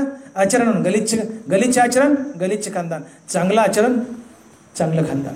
संत कसा ओळखायचा? सद्गुणानं नटला तो संत झाला. दर्शनाचे प्रशस्ती पुण्यपुरुष. एखादा मनुष्य भेटला आणि आपल्याला प्रसन्न वाटलं, वाह वाह, अंबादास बडे माझ्याकडे आले आणि डॉक्टर मोठे भेटले, वाह वाह, आमची मैत्री वेगळी. हो, आम्ही गळ्याला गळे लावतो, आमचा दोस्तानाच वेगळा आहे. बरोबर आहे ना अंबादासजी? हो, अंबादास बडेला डॉक्टर मोठे भेटले, जसे चैतन्य त्यांच्या चेहऱ्यावर येतं. का? दर्शनाचे प्रशस्ती पुण्यपुरुष. मला अंबादास भेटला किंवा अंबादासला मी डॉक्टर मोठे भेटलो, हो, तर जसे सागर किंवा तळ्यानं उचंबळून यावं तशी आमची भेट उचंबळून येते. आणि समोरचा भेटलाय आणि आपल्याला प्रसन्न वाटलंय, समजून घ्यावं पुण्यपुरुष आहे. अंबादास बडे मला भेटला आणि मला आनंद वाटला, समजून घ्यावं अंबादास पुण्यवान आहे. आणि अंबादासला मी भेटलो आणि अंबादासला आनंद झाला, समजून घ्यावं डॉक्टर मोठे पुण्यवान पुरुष आहे. दर्शनाचे प्रशस्ती पुण्यपुरुष. समोरचा भेटलाय आणि आनंद वाटलाय, अनुमान प्रमाण तो पुण्यवान पुरुष आहे. आणि समोरचं दिसलंय आणि तोंडावर आड्यागुड्या पडल्या, वाटतं ही ब्यात कशाला भेटली, समजून घ्यावे पापी पुरुष आहे. दर्शनाचे प्रशस्ती पुण्यपुरुष. समोर भेटले, त्याचं दर्शन झालं, आनंद वाटला, पुण्यवान आहे. हो, सद्गुण दिसली, संत आहे. झाडाचं मूळ पाण्याला गेलं, कसं ओळखायचं? वृक्षाशी पाताळी जळ सापडे मुळी, ते शाखाचे बहाळी बहारी दिसे. झाडाच्या मुळीला पाणी सापडले, कसं ओळखायचं? वर फांद्याला टवटवीतपणा आलाय, शाखाची बहाळी बाहेरी दिसे. हो, झाडाची मुळी पाण्याला गेली, कशी ओळखायचं? फांद्या आणि पानाला टवटवीतपणा आलाय, समजून घ्यायचं मूळ पानाला गेले. साधक सद्गुणानं नटला, समजून घ्यायचं याच्या जीवनात आत्मज्ञान आलंय आणि हा संत झालाय. आणि या सद्गुणाचा अभ्यास म्हणजे संत चरित्र. ओके, हा संत इथं जन्माला, तिथं जन्माला, इकडे गेला, तिकडे गेला, इटू दांडू खेळला, सुरपाट्या खेळला, काही नु केलं. त्याची आई तीन, त्याचा बाप तीन, त्याचे आजोबा तीन, त्याची बहीण ती, यात काही फारसा रंग नसतो. हे जीवन वृत्तांत सांगाच तिथं आवश्यकच आहे. महात्मे कुठं जन्मले, काय झालं, बालपण ओझरतं का 2 मिनिटं सांगून निघत जावं पुढं, पण त्याच्यात रंगू नाही, हे चरित्र नसतंय. संताचं खरं चरित्र काय असेल तर संताच्या अंगी असलेले सद्गुण. आणि हे सद्गुण ज्ञानोबरायाने जवळपास 50च्या पुढं सद्गुण लिहिली आहेत. 50च्या पुढं. या सद्गुणावर बोलायचं असेल तर कमीत कमी 5-6 प्रवचनं करावं लागतील, 2-2 तासाची, तेव्हा ते सद्गुण सांगून होतील. पण मोजके 10-20 मिनिटात सांगून आपल्याला सेवा आटोपती घ्यायची. तुमचा अंत मी पाहणार नाही, तुमच्या पायाला कळा लागल्यात, मुंग्या आल्यात, मी आटोपतं घेतोय, घाबरू नका. थोडं हो थोडक्यात मी संत लक्षणं सांगतोय, सद्गुण सांगतोय.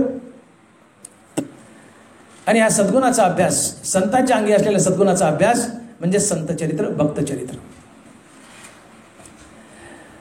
भगवान श्रीकृष्ण 12व्या अध्यायात बोलतायत, अद्वेष्टा सर्वभूतानां मैत्रया करुण यवच, निर्ममो निरहंकार सम दुःख सुख शमी. सर्व भूतांच्या टाही द्वेषाते नेण्याची काही, आप परू नाही चैतन्य जैसे. ज्ञानोबा संतांचे सद्गुण सांगायला सुरुवात केली 12व्या अध्यायात. अर्धा 12वा अध्याय संपला, तिथून पुढं ज्ञानाची लक्षणे, संताची लक्षणं, ज्ञानयोगाला तिथून पुढे 12व्या अर्ध्या अध्यायापासून पुढे. सर्व भूतांच्या टाही द्वेषाते नेण्याची काही, आप परू नाही चैतन्य जैसे. चैतन्यापाशी जसं आप आणि पर, तुझं आणि माझं, आपला आणि परक नसतं, तसं संतापाशी आप पर नसतं, तुझं माझं नसतं. तो कुणाचाही द्वेष करत नाही. अद्वेष्टा सर्वभूतानां, सर्व भूतांच्या ठाई द्वेषाते नेण्याची काही. संत महात्मा कुणाचाही द्वेष करत नाही. का? जगची देह झाले म्हणून प्रिया प्रिय गेले, हर्षामर्ष ठेले तुझे नवीन. जगची देह झाले, किंबहुना चराचर आपणची झाला. संत कोणाला म्हणायचं? ज्याला आत्मज्ञान झालंय, मी देह नसून मी आत्मा आहे, या बोधावर आरूढ झालाय.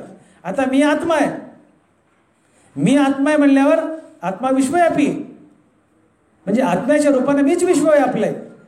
जगातील प्रत्येक वस्तू मी बनलोय. हनुमान लिहितात, किंबहुना चराचर आपणची झाला, आपणची झाला. सजीव निर्जीव दगड धोंडे माती, जगातली प्रत्येक वस्तू तो संत बनलेला असतो. मी जर संत पदाला गेलो, डॉक्टर मोठे, तर मी या जगातले प्रत्येक वस्तू बनलेला असतो, माझ्यातलं अद्वैत संपलेलं असतं आणि जगात मीच नटलोय. अशा बोधावर, अशा अद्वैतात आरूढ होणं. आणि ज्यावेळी जगात मीच नटलोय, जगातील माझ्याशिवाय दुसरं काहीच नाही, मीच आहे, तर मी कुणाचा द्वेष करावा? तुम्ही जर माझ्या अंगावर थोडंसं थुंकले तर मला राग येईल. का रे थुकला माझ्या अंगावर? मी म्हणेल सहज, जसं नाताच्या अंगावर पटान थुकला, तो भाग निराळा, तिकडे नको जायला, विषांतर होईल. तुम्ही जर माझ्या अंगावर थुंकले आणि मी मनुष्य रूपात असेल तर मला राग येईल. पण बोलता बोलता माझाच थुंका जर माझ्या हातावर पडला तर मला राग येईल का? कारणच नाही. माझा थुंका माझ्या हातावर पडला, थुंका आहे माझा, हात आहे माझाच. तसं जगातली सगळी वस्तू जर मी बनलोय, मीच बनलोय, मी आत्मा झालो, म्हणजे आत्म्याने जग व्यापले, म्हणजे पांडुरंग झालोय, मीच जग व्यापले आत्म्याच्या रूपानं. जगातील प्रत्येक वस्तू मी बनलोय.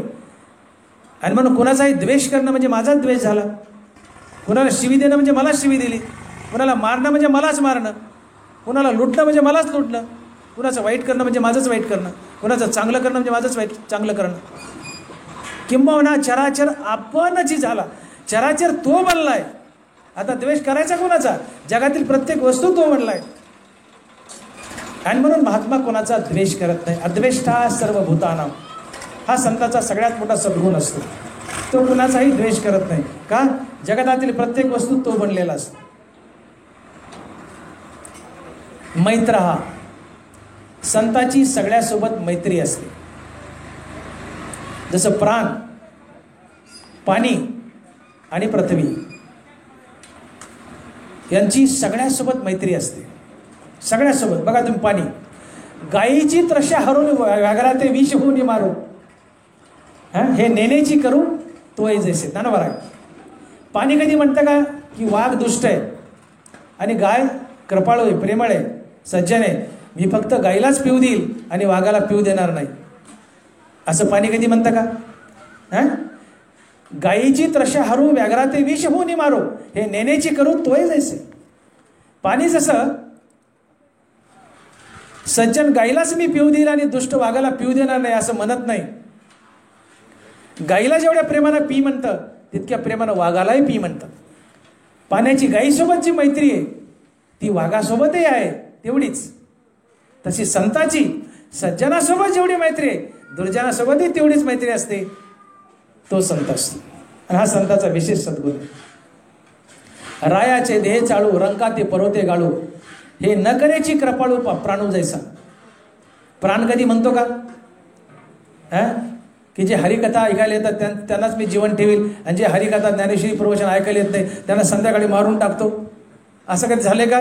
नाही. रायाचे देह चाळू रंका पर्वते गाळू, हे नेण्याची करू कृपाळू प्राणू जैसा. तो प्राण कृपाळू आहे.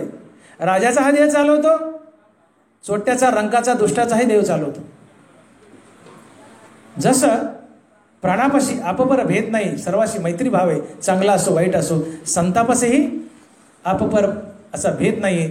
संत सर्वांसोबत, सज्जनासोबत आणि दुर्जनासोबत दोघांसोबतही मैत्री भावाने वागतो. हे संतांचं विशेषत्व असतं. मैत्र हा करुण एवच, करुणा.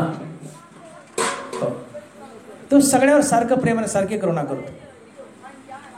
सगळ्याशी सारखी मैत्री असते. सर्व भूतांच्या ठाई द्वेषात नेण्याची.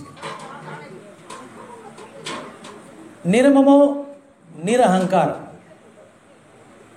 माझे काहीच न म्हणे, मी तू हे भाषणेने माझे काहीच न म्हणे, सुख दुःख जाणेने नाही जाय. मी आणि माझं हा अहंकार असतो. हा संतांचा अहंकार गेलेला असतो. मी आणि माझं विसरले असतो. माझं काहीच म्हणत नाही, माझे काहीच न म्हणे, सुख दुःख जाणणे नाही जाय. त्याची आसक्ती गेलेली असते. माझं काहीच म्हणत नाही, निरासक्त असतो. निर्मम, कुठलाच मोह नसतो. निरहंकार, अहंकार गेलेला असतो. आणि त्याच्या जीवनात क्षमा असते. संतांच्या जीवनात क्षमा असते. तेवीची क्षमे लागी पृथ्वीसी पवाडू अंगी, संतोषा उत्संगी दिदिले घर. बरोबर आहे. तेवीची क्षमे लागी पृथ्वीसी पवाडू अंगी. पृथ्वीला तुम्ही तोडा, चिरा, हना, मारा, नांगरा, बोर घ्या, विहीर खोदा, काही करा, ती तुम्हाला माफच करणार. माफच करणार. पृथ्वीवर किती जुलूम करा ते माफच करणार. तसं संतांवर कितीही जुलूम करा तो तुम्हाला माफच करणार. आणि म्हणून त्यांना बरोबर बोलतात, तेवीसी क्षमे लागी पृथ्वीसी पवाडू अंगी. पवाडू म्हणजे पात्रता.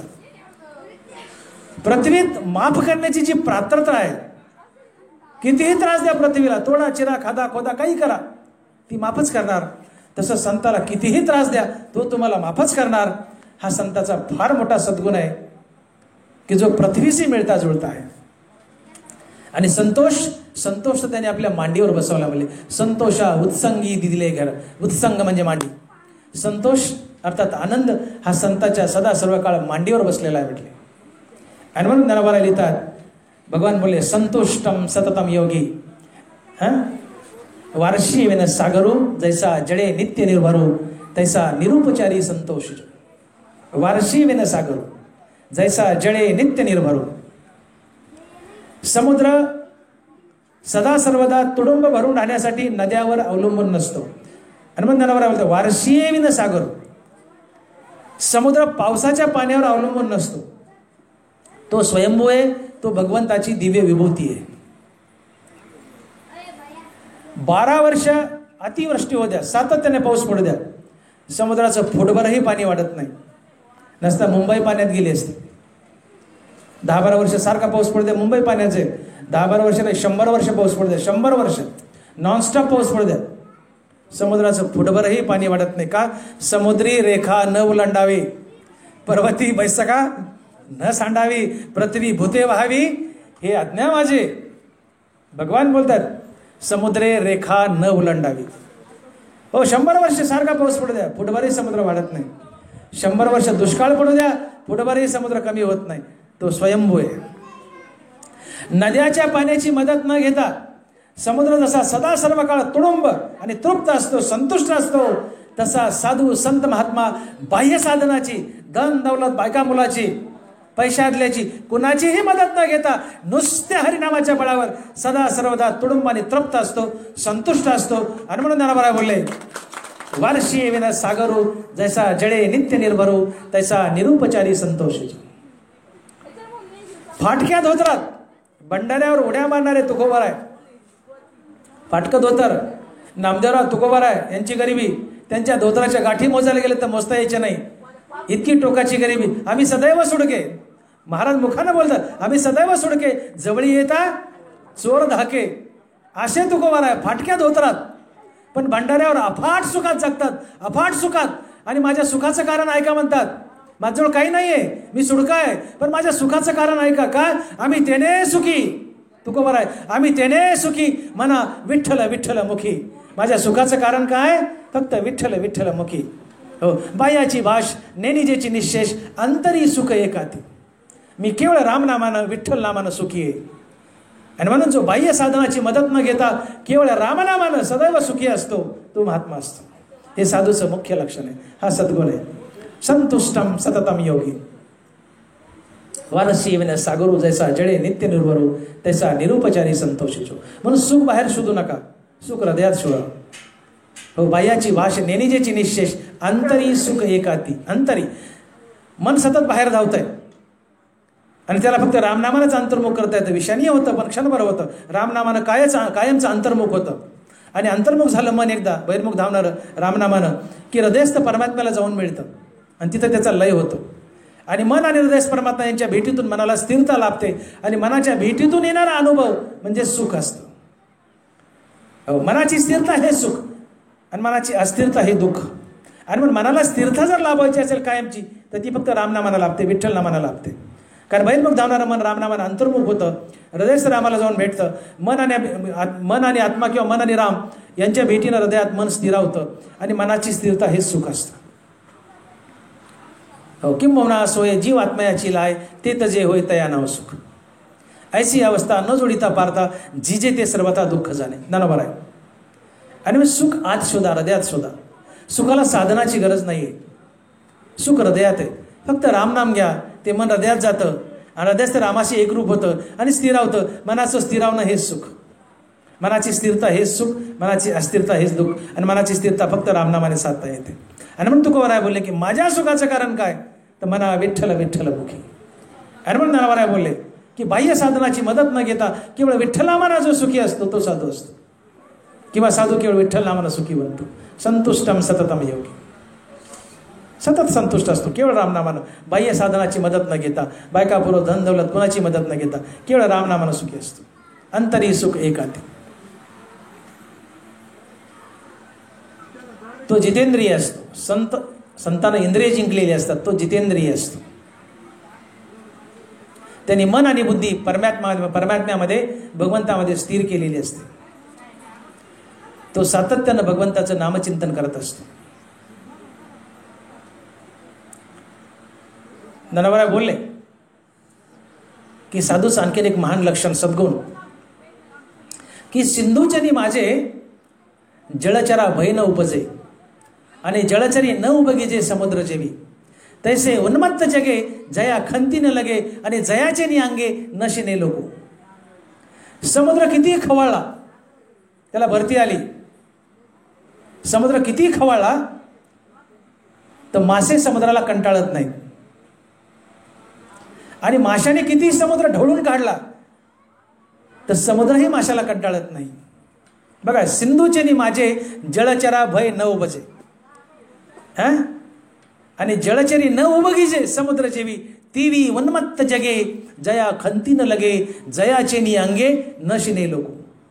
समुद्र किती खवळला माशाला कंटाळा येत नाही. माशाने किती समुद्र ढवळून काढला समुद्राला कंटाळा येत नाही. तसं जग कितीही उन्मत्त असलं संत उन्मत्त जगाला कंटाळत नाही आणि उन्मत्त जगही संताला कंटाळत नाही. हे संतांचं एक फार मोठं विशेष लक्षण आहे. आणि म्हणून तो सर्वांना हवासा वाटतो. जगी जैसे एक सेव्य का उदक, बरोबर आहे. जगी जैसे एक सेव्य का उदक तैसे तया ते तिन्ही लोक आकांक्षित. पूर्ण जगाला पाणी प्रिय आहे. पाणी प्रिय नाही असं कोण आहे? बघा, दुष्काळ पडला, पाण्यासाठी काय हाल आहेत. पूर्ण जगाला पाणी प्रिय आहे. तसा संत पूर्ण त्रैलोक्याला प्रिय आहे. त्रैलोक्याला तैसे तया ते तिन्ही लोक आकांक्षित.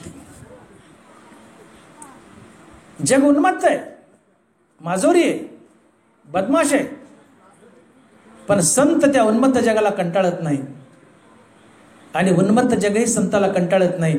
आणि म्हणून चांगला तर संताचं पांघरून बनतोच, पण दुष्ट सुद्धा जर तो समोरचा खरा संत असेल तर दुष्ट सुद्धा संताचं पांघरून बनतो आणि संताला पदोपदी प्रोटेक्ट करत असतो, त्याला सहकार्य करत असतो. जसं मधमाशा आपल्या मधाला झाकून टाकतात तसं समाज संताला झाकून टाकतो. हो, तुम्ही खरे संत असाल तर कुणापुढे हात पसरायची गरज नाही. हो, प्रवचन केलं द्या 1000 रुपये, कीर्तन केलं द्या 2000 रुपये, आणली बैलगाडी द्या धान्य 5 पोते, गावात आले करा लाख रुपये जमा. तुम्ही संत असाल तर गरजच नाहीये भीक मागायची आणि वर्गणी करायची. समाज पायावर आणून टाकतो, फक्त तुमच्यातलं संतत्व खरं असावं. समाज संताचं पांघरून बनतो. हो, समाज त्याचं रक्षण करतो, पावलोपावली त्याला जपतो. चांगले जपतात, वाईटही जपतात. हे संताचं प्रमुख लक्षण आहे. संत उन्मत्त जगाला कंटाळत नाही आणि उन्मत्त जगही संताला कंटाळत नाही. राया रंका पाड धरू नेनते सानिया थोरा कडसने करू एक सरे आनंदाचे आवारू होत जगा. महात्मा संताचं लक्षण सद्गुण. पुढे भगवान बोलतात अनपेक्ष. संताच्या ठिकाणी कुठली अपेक्षा नसते. अनपेक्ष, अपेक्षा रहित जीवन. आणि मग जीवन जगत असताना तुमच्या आमच्या जीवनात 90% दुःखाचं कारण जर काय असेल 90%, तर इतराकडून अपेक्षा करणं. तुम्ही कोणाकडून अपेक्षा केली ना अपेक्षा भंग झाला की तुमच्या नशिबाला दुःख आलंच. बहीण माहेराला आली भावाच्या घरी आणि मला लुगडं घ्यावं ही भावना घेऊन आली, भावाने लुगडं नाही घेतलं की कडा बोटं मोडीतच जाते. कडाकडाच बोटं. माझ्या एकीच सगळं जळालं. हो मावल्यानं खरं आहे ना, माझ्या एकीच सगळं जळालं. का दुःख झालं बहिणीला? माझ्याकडे बघा, का दुःख झालं बहिणीला? भावानी मला साडी घ्यावी ही भावना घेऊन माहेरी येते. अपेक्षा करू नका, माहेरी या, पण भावाने मला लुगडं घ्यावं ही अपेक्षा, किंवा माझ्या लेकराला भाच्याला, मामाचा म्हणजे भाचाच झाला, माझ्या लेकराला कपडे करावं ही अपेक्षा घेऊन येऊ नका. आणि मग भावाने वाटं लावलं, कपडे करून लावलं काय, बिना कपड्याचं लावलं काय, तुम्ही हसत जाल, भावाच्या तोंडावर हात फिराल, त्याच्या तोंडावर हात फिरून कडकड बोट मोडाल, त्याला आशीर्वाद द्याल. का? बोळवण करावी ही अपेक्षा नाही. पण बोळवण करावी ही अपेक्षा असेल आणि नाही केली दुःख होईल. तुम्ही भावाला शिव्या घालाल, भावाचे वैरी बनाल, बहीण भावात वितुष्ट येईल. अपेक्षा. जीवन जगताना कुणाकडून कशाचीच अपेक्षा करू नका. जीवनाचा प्रवास करत असताना अपेक्षेचं लगेज कमीत कमी ठेवा. आम्हाला जे वाक्य नीट ऐका. जीवनाचा प्रवास करत असताना अपेक्षेचं लगेज कमीत कमी ठेवा, किंबहुना ठेवूच नका. रमेशजी, ठेवूच नका. प्रवास करत असताना आपल्यासोबत लगेज बॅगा जर 10-12 असल्या तर प्रवास इतका कंटाळवाना होतो. किती बॅगा सांगतो, 1-2 लेकरं त्या बॅगा उगा हलकी फुलकी एक शबनम गळ्यात टाकले आणि प्रवासाला निघाला, त्रास होतो का? प्रवासात लगेज कमी असावं, सामान कमी असावं, आनंददायी प्रवास. पण लगेच जर असेल तर दुःखदायी प्रवास. कुठं कुठं उचलावं, कुणाला सांगावं, कुठं कुठं सांभाळावं, तो प्रवास नकोसा वाटतो, कंटाळा होतो. जीवन जगत असताना अपेक्षेचं लगेज, अपेक्षेचं सामान, अपेक्षेचं लगेज सोबत नेऊ नका. दुःखच दुःख वाटायला येईल. अपेक्षा करू नका. तुम्ही माझ्याकडे दवाखान्यात आले, भले माझे मित्र आहेत, पण अपेक्षा घेऊन आले. डॉक्टर भागवत मोठे डोळ्याचे डॉक्टर आहेत, मला त्यांनी फुकट तपासावं, पण मी सहज तपासला 200 रुपये घेतले.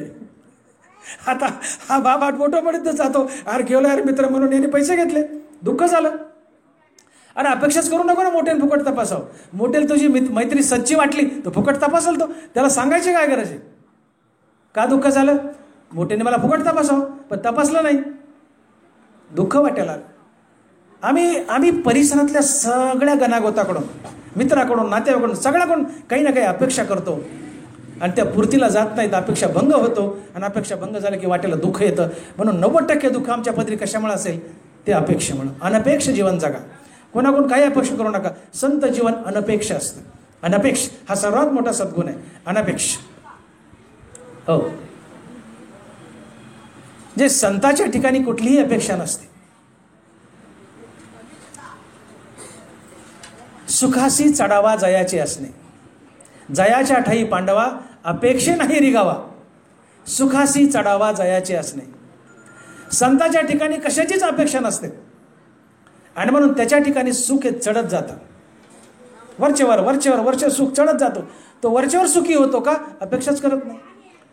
तुमच्या घरी आलाय एखादा महात्मा संत, दिलं तांब्यावर पाणी, दिलं नाही दिलं नाही दिलं, अपेक्षाच नाही. दिलं जेवण, दिलं नाही दिलं नाही दिलं, दुःख नाही, अपेक्षाच नाही. 10-5 रुपये दक्षिणा दिली नाही दिली, अपेक्षाच नाही. त्याच्या जीवनात सुख चढतं असतं. पण मला कोणी काही द्यावं नाही दिलं की अपेक्षा भंगाने दुःख. पण जीवन जगताना अपेक्षा ठेवू नका. अपेक्षेचं लगेज कमी ठेवा, जीवनात सुखच सुख येईल. या ओळीचा डबल अर्थ होतो, जयाच्या ठाई पांडवा अपेक्षे नाही रिगावा, सुखाशी चढावा जयाचे असणे. त्याचं इथं अस्तित्व मृत्यूलोकात, पृथ्वीवर संताचं अस्तित्व म्हणजे तुमच्या जीवनात सुख वाढवण्यास कारणीभूत. कारण त्याच्या सान्निध्यात तुम्ही गेले की तुम्हाला सुखच सुख मिळतं, तुमच्या जीवनात सुख वाढतं. किंवा संत महात्मा कशाची अपेक्षा करत नाही म्हणून त्याच्या जीवनातलं सुख वरचेवर वरचेवर वरचेवर वाढत जातो आणि तो अनपेक्ष असतो म्हणून सुखी असतो. म्हणून जयाच्या ठाई पांडवा अपेक्षा नाही रिगावा, सुखाशी चढावा जयाचे असणे. तो कशाची अपेक्षा करत नाही, निरपेक्ष जीवन असतं म्हणून सुखी असतो. जीवनात अपेक्षा ठेवू नका, सुखी बनाल. अपेक्षा ठेवली दुःखी बनाल. कोणाकोणच ठेवू नका. बापाने मुला कोण नाही आणि मुलांनी बापा कोण नाही. कोणीही कोणाकोण अपेक्षा ठेवू नका. पोरगा MBBSला लागा, अपेक्षा ठेवली नाही लागलं की बाप काठीन कुराडच घेऊन मागं लागतो. दुःखच दुःख. अरे शिक, जे व्हायचं ते नको, लागलं नाही लागलं, बापाला दुःख होत नाही. अपेक्षा ही दुःखाला कारणीभूत आहे. अनपेक्ष जीवन जगा. अनपेक्षा हे संताचं सद्गुण किंवा प्रमुख लक्षण आहे. आणि म्हणून ज्ञानाबराय बोलले की अनपेक्ष जयाच्या ठाई पांडवा अपेक्षा नाही रिगावा, सुखाशी चढावा जयाचे असणे. एक शेवटचे 10 मिनिट. संतापाशी अपेक्षा नसते, अनपेक्ष जीवन असते म्हणून ते सुखी असतात. त्यांच्या जीवनातलं सुख वरचेवर वाढत जातं. हर्ष नसतो, शोक नसतो, भय नसतंय, मत्सर नसतो, उद्वेग नसतो. आणि जे मिळालं नाही ते मिळावं अशी कधीही इच्छा करत नाही. जे काही अप्राप्त आहे, जे काही मिळालं नाही ते मला मिळावं ही अपेक्षा कधी करत नाही. आणि अजून महत्वाचं एक सद्गुण की तो मित्र आणि शत्रू या दोघांनाही एकाच तराजूच्या पारड्यात मोजतो. रिपू मित्रा दोही सरीसा पाडू, खांडावया घाव घाली का लावणी जयाने केली, दोघाही एकची सावली देव रक्षू द्यायचा. ज्याने झाड लावलंय, पाणी घालून मोठा केलंय, त्याला जी सावली दिली झाडानं, तीच सावली ज्याने कुराड घालून झाड तोडलंय त्यालाही तीच सावली.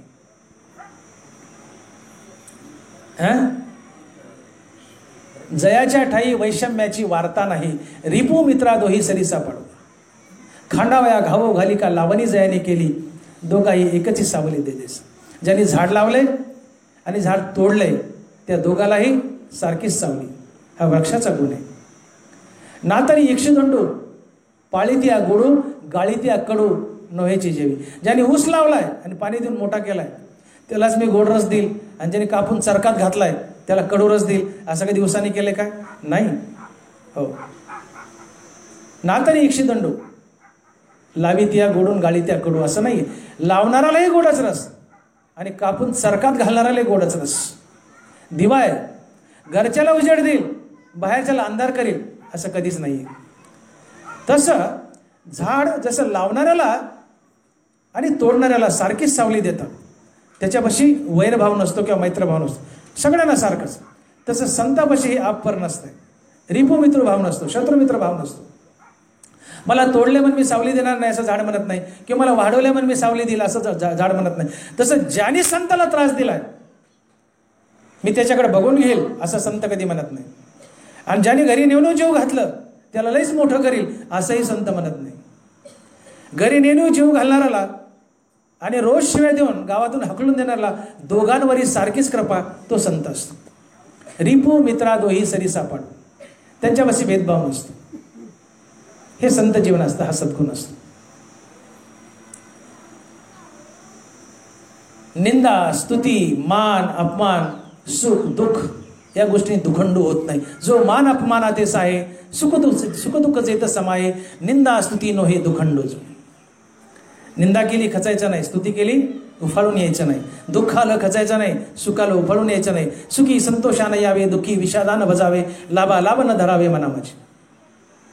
ज्याच्यापाशी शीत उष्ण सुख दुःख निंदा स्तुती मान अपमान सारखंच असतंय तो महात्मा असतो. हा महात्म्याचा संताचा मुख्य सद्गुण असतो. ही 12व्या अध्यायात सद्गुण सांगून 13व्या अध्यायातल्या सद्गुणाला जस्ट 1 मिनिटात स्पर्श करतो आणि पुढे जाऊन थांबतो मी. अमानितम अदंबितम अहिंसा या श्लोकावर ज्ञानोबारांनी 13व्या अध्यायात 18 संतांची लक्षणं सांगितली. अमानित्वम दंबित्वम हिंसा क्षांतिरार्जव आचार्य पाचन शौच स्थैर्य मात्म विनिग्रह. अमानित्व, अदंबित्व, अहिंसा, शांती, आर्जव, आचार्य म्हणजे गुरुची सेवा, आचार्योपासन गुरुसेवा, स्थैर्य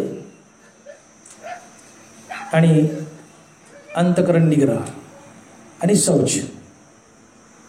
त्याच्यानंतर अमानित्व, अदंबित्व, अहिंसा, शांती, आर्जव, आचार्योपासन, शौच, स्थैर्य, अंतकरण निग्रह, वैराग्य, अनहंकार, जन्म मृत्यू जरा व्याधी दुःख दोषार्थ दर्शनम, स्त्री पुत्र आणि ग्रह यांच्याबद्दल अलोलुपता, समचित्त, भगवान कृष्णाच्या ठिकाणी अनन्य आणि अव्यभिचारी भक्ती, एकांतप्रियता, अध्यात्मज्ञान नित्यत्व आणि तत्वज्ञानार्थ दर्शन असे 18 सद्गुण संतांच्या अंगी वास करतात. आणि या सद्गुणावरून संत ओळखला जातो.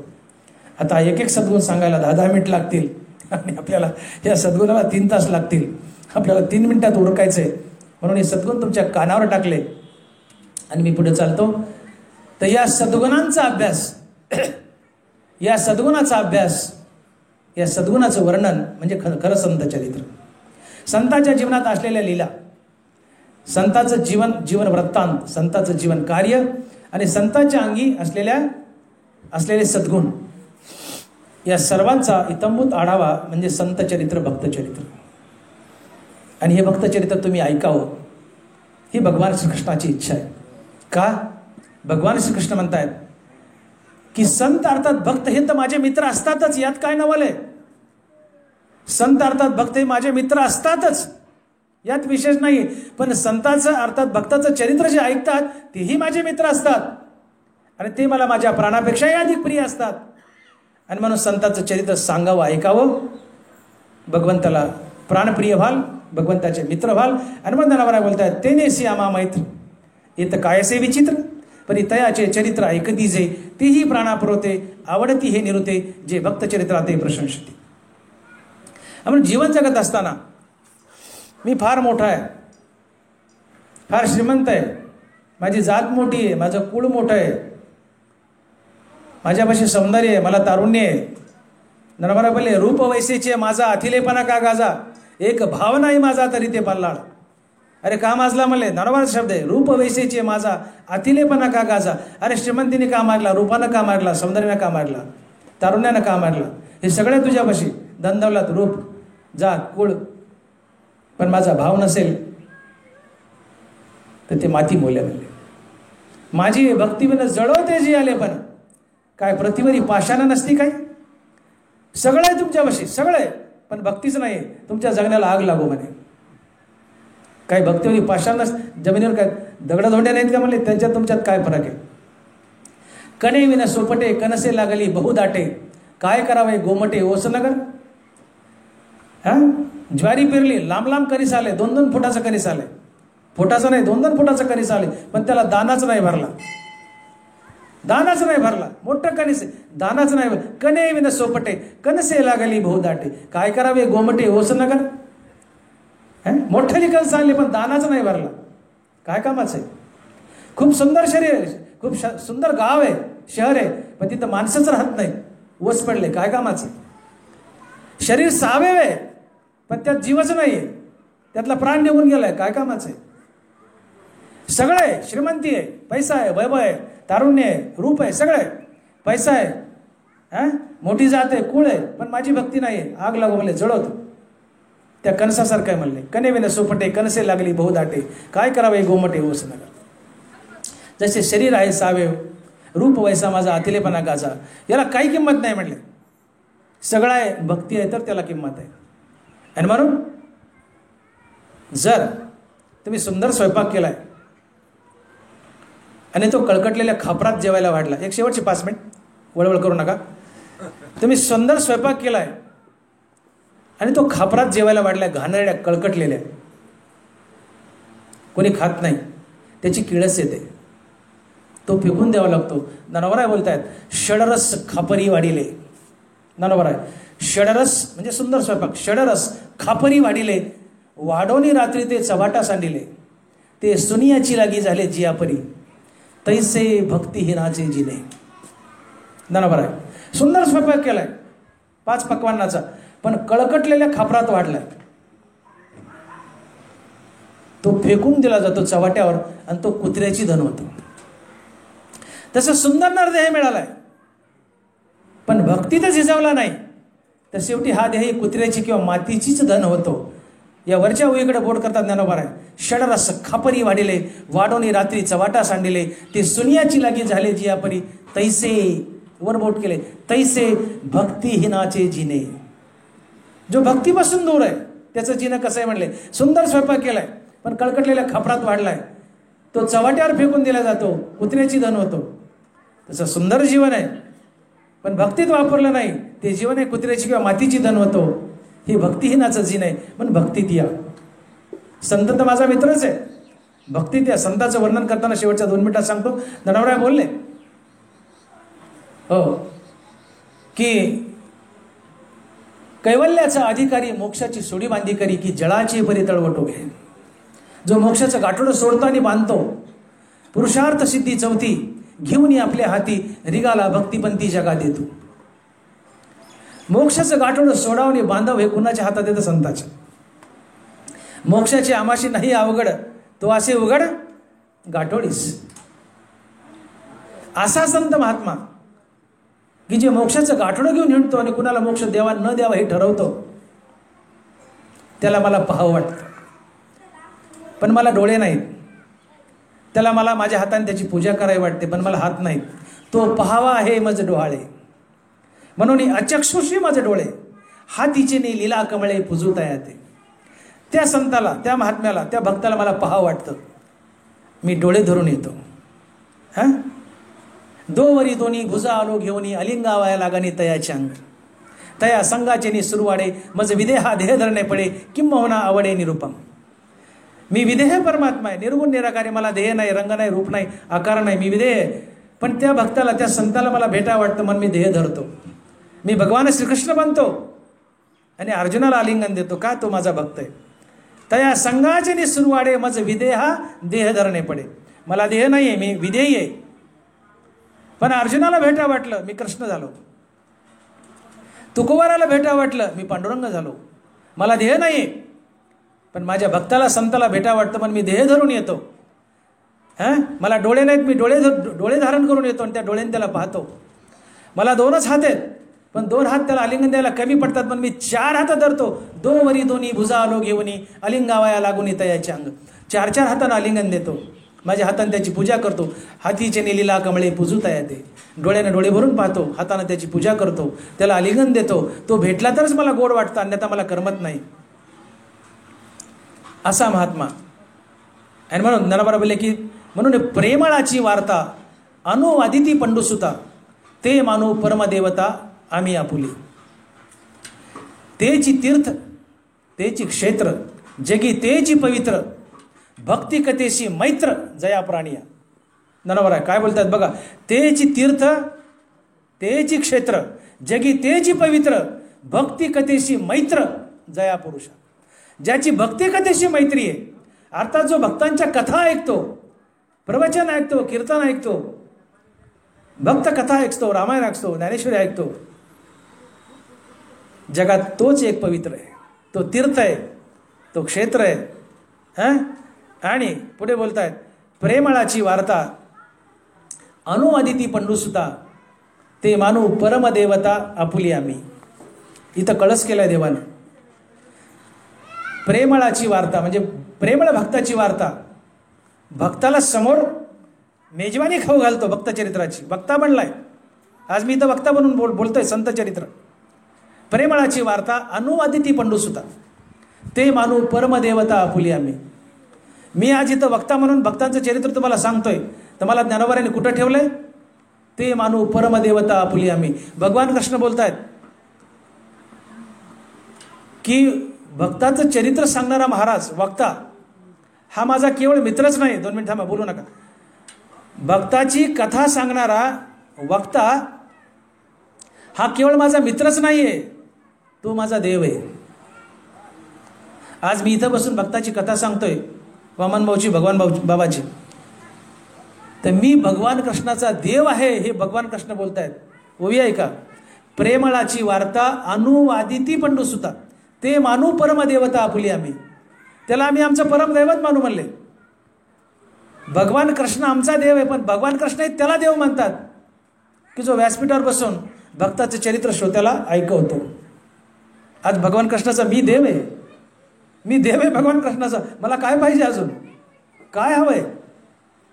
आणि म्हणून प्रेमळाची वार्ता अनुवादिती पंडुसुता ते मानू परम देवता आपुली आम्ही. आणि म्हणून मला शेवटी एकच संदेश द्यायचा आहे की उपहास होत असलेली ज्ञानेश्वरीचा उपहास होऊ लागलाय, दुर्लक्षित होऊ लागली. ज्ञानेश्वरीवर प्रवचन करण्यासाठी तारीख घ्यायला जर गेलं तर आळंदी ट्रेन माणूस जर असेल, महाराज आळंदी ट्रेन, तर तो पहिलं विचारतो प्रवचन का कीर्तन? गावकरी म्हणले प्रवचन, ते म्हणते हट. ते म्हणले ना प्रवचन, ते म्हणते हट. प्रवचन करायची सुद्धा लाज किंवा कमीपणा वाटू लागलाय. इतकी ज्ञानेश्वरी मोडीत निघू लागली की ज्या शास्त्राचा ईश्वर आहे, जिच्या नुसत्या पारायणानं मोक्ष मिळतो. हो, वाचणं, ऐकणं, सांगणं, पारायण एकच फळ मोक्ष. तिला वाचा, सांगा, ऐका, पारायण करा, एकच फळ मोक्ष. जिच्या नुसत्या ऐकण्यानं आणि पारायणानं मोक्ष मिळतो. सांगितल्यावर आणि वाचल्यावर तर मिळेलच, पण नुसतं ऐकल्यानं आणि पारायणानं मोक्ष आहे, हा ज्ञानोबाचा दावा आहे. पण ती ज्ञानेश्वरी सांगायचं म्हटलं तर महाराज लोक तारीख देत नाहीत. ते म्हणतात कीर्तनाची तारीख द्या. का? ज्ञानेश्वरीचे हे गुढ त्यांना माहीत नाही. ज्ञानेश्वरी नीट अभ्यासली नाही, यातला बारकावाच त्यांनी पाहिला नाही. आपल्या हाताने आपल्या पायावर कुऱ्हाड मारतायत महाराज लोक. कीर्तनाची तारीख द्या. का? झगमाकाट असतो, लाइटिंग असते, मंडप भरले असतो, श्रोते असतात. मंडप मोठा, श्रोते मोठे, पाकिटही मोठं, पाकिटही मोठं. प्रवचनात श्रोते लहान, मंडप लहान, लाइटिंग लहान, पाकिटही लहान. दिलं तर दिलं, नाही दिलं, दिलं हाकलून, राम राम केला, या डॉक्टर साहेब जय हरी, झालं. दिलं तर दिलं, नाही दिलं. आणि म्हणून प्रवचनकार ठरले डॉक्टर भागवत मोठे, नेत्रतज्ञ बीड, अंबादास बडे दहीवंडी, परशुराम माराडे बीड, मारकड बाबा बीड, अरुणा टाके एक 10-5 लोक आहेत, आम्हाला धरून येतात आणि प्रवचन करायला लावतात. का? हे आळंदीचे महाराज प्रवचनच करीनातच ते म्हणतात आम्हाला कीर्तन द्या. डामडोल आहेत, थाटे माटे, इकडून 25 टाळकरी, इकडून 25 टाळकरी, दाना दाना दाना आवाज असतो, ती फुलत राहतो. काय सांगतो नाही सांगतो तो भाग निराळा, पण बस घमघमाट असतो सगळा. घमघमाट असतो सगळा. हो, हवा असते. पण एक लक्षात, काय काय ठिकाणी असं झालं.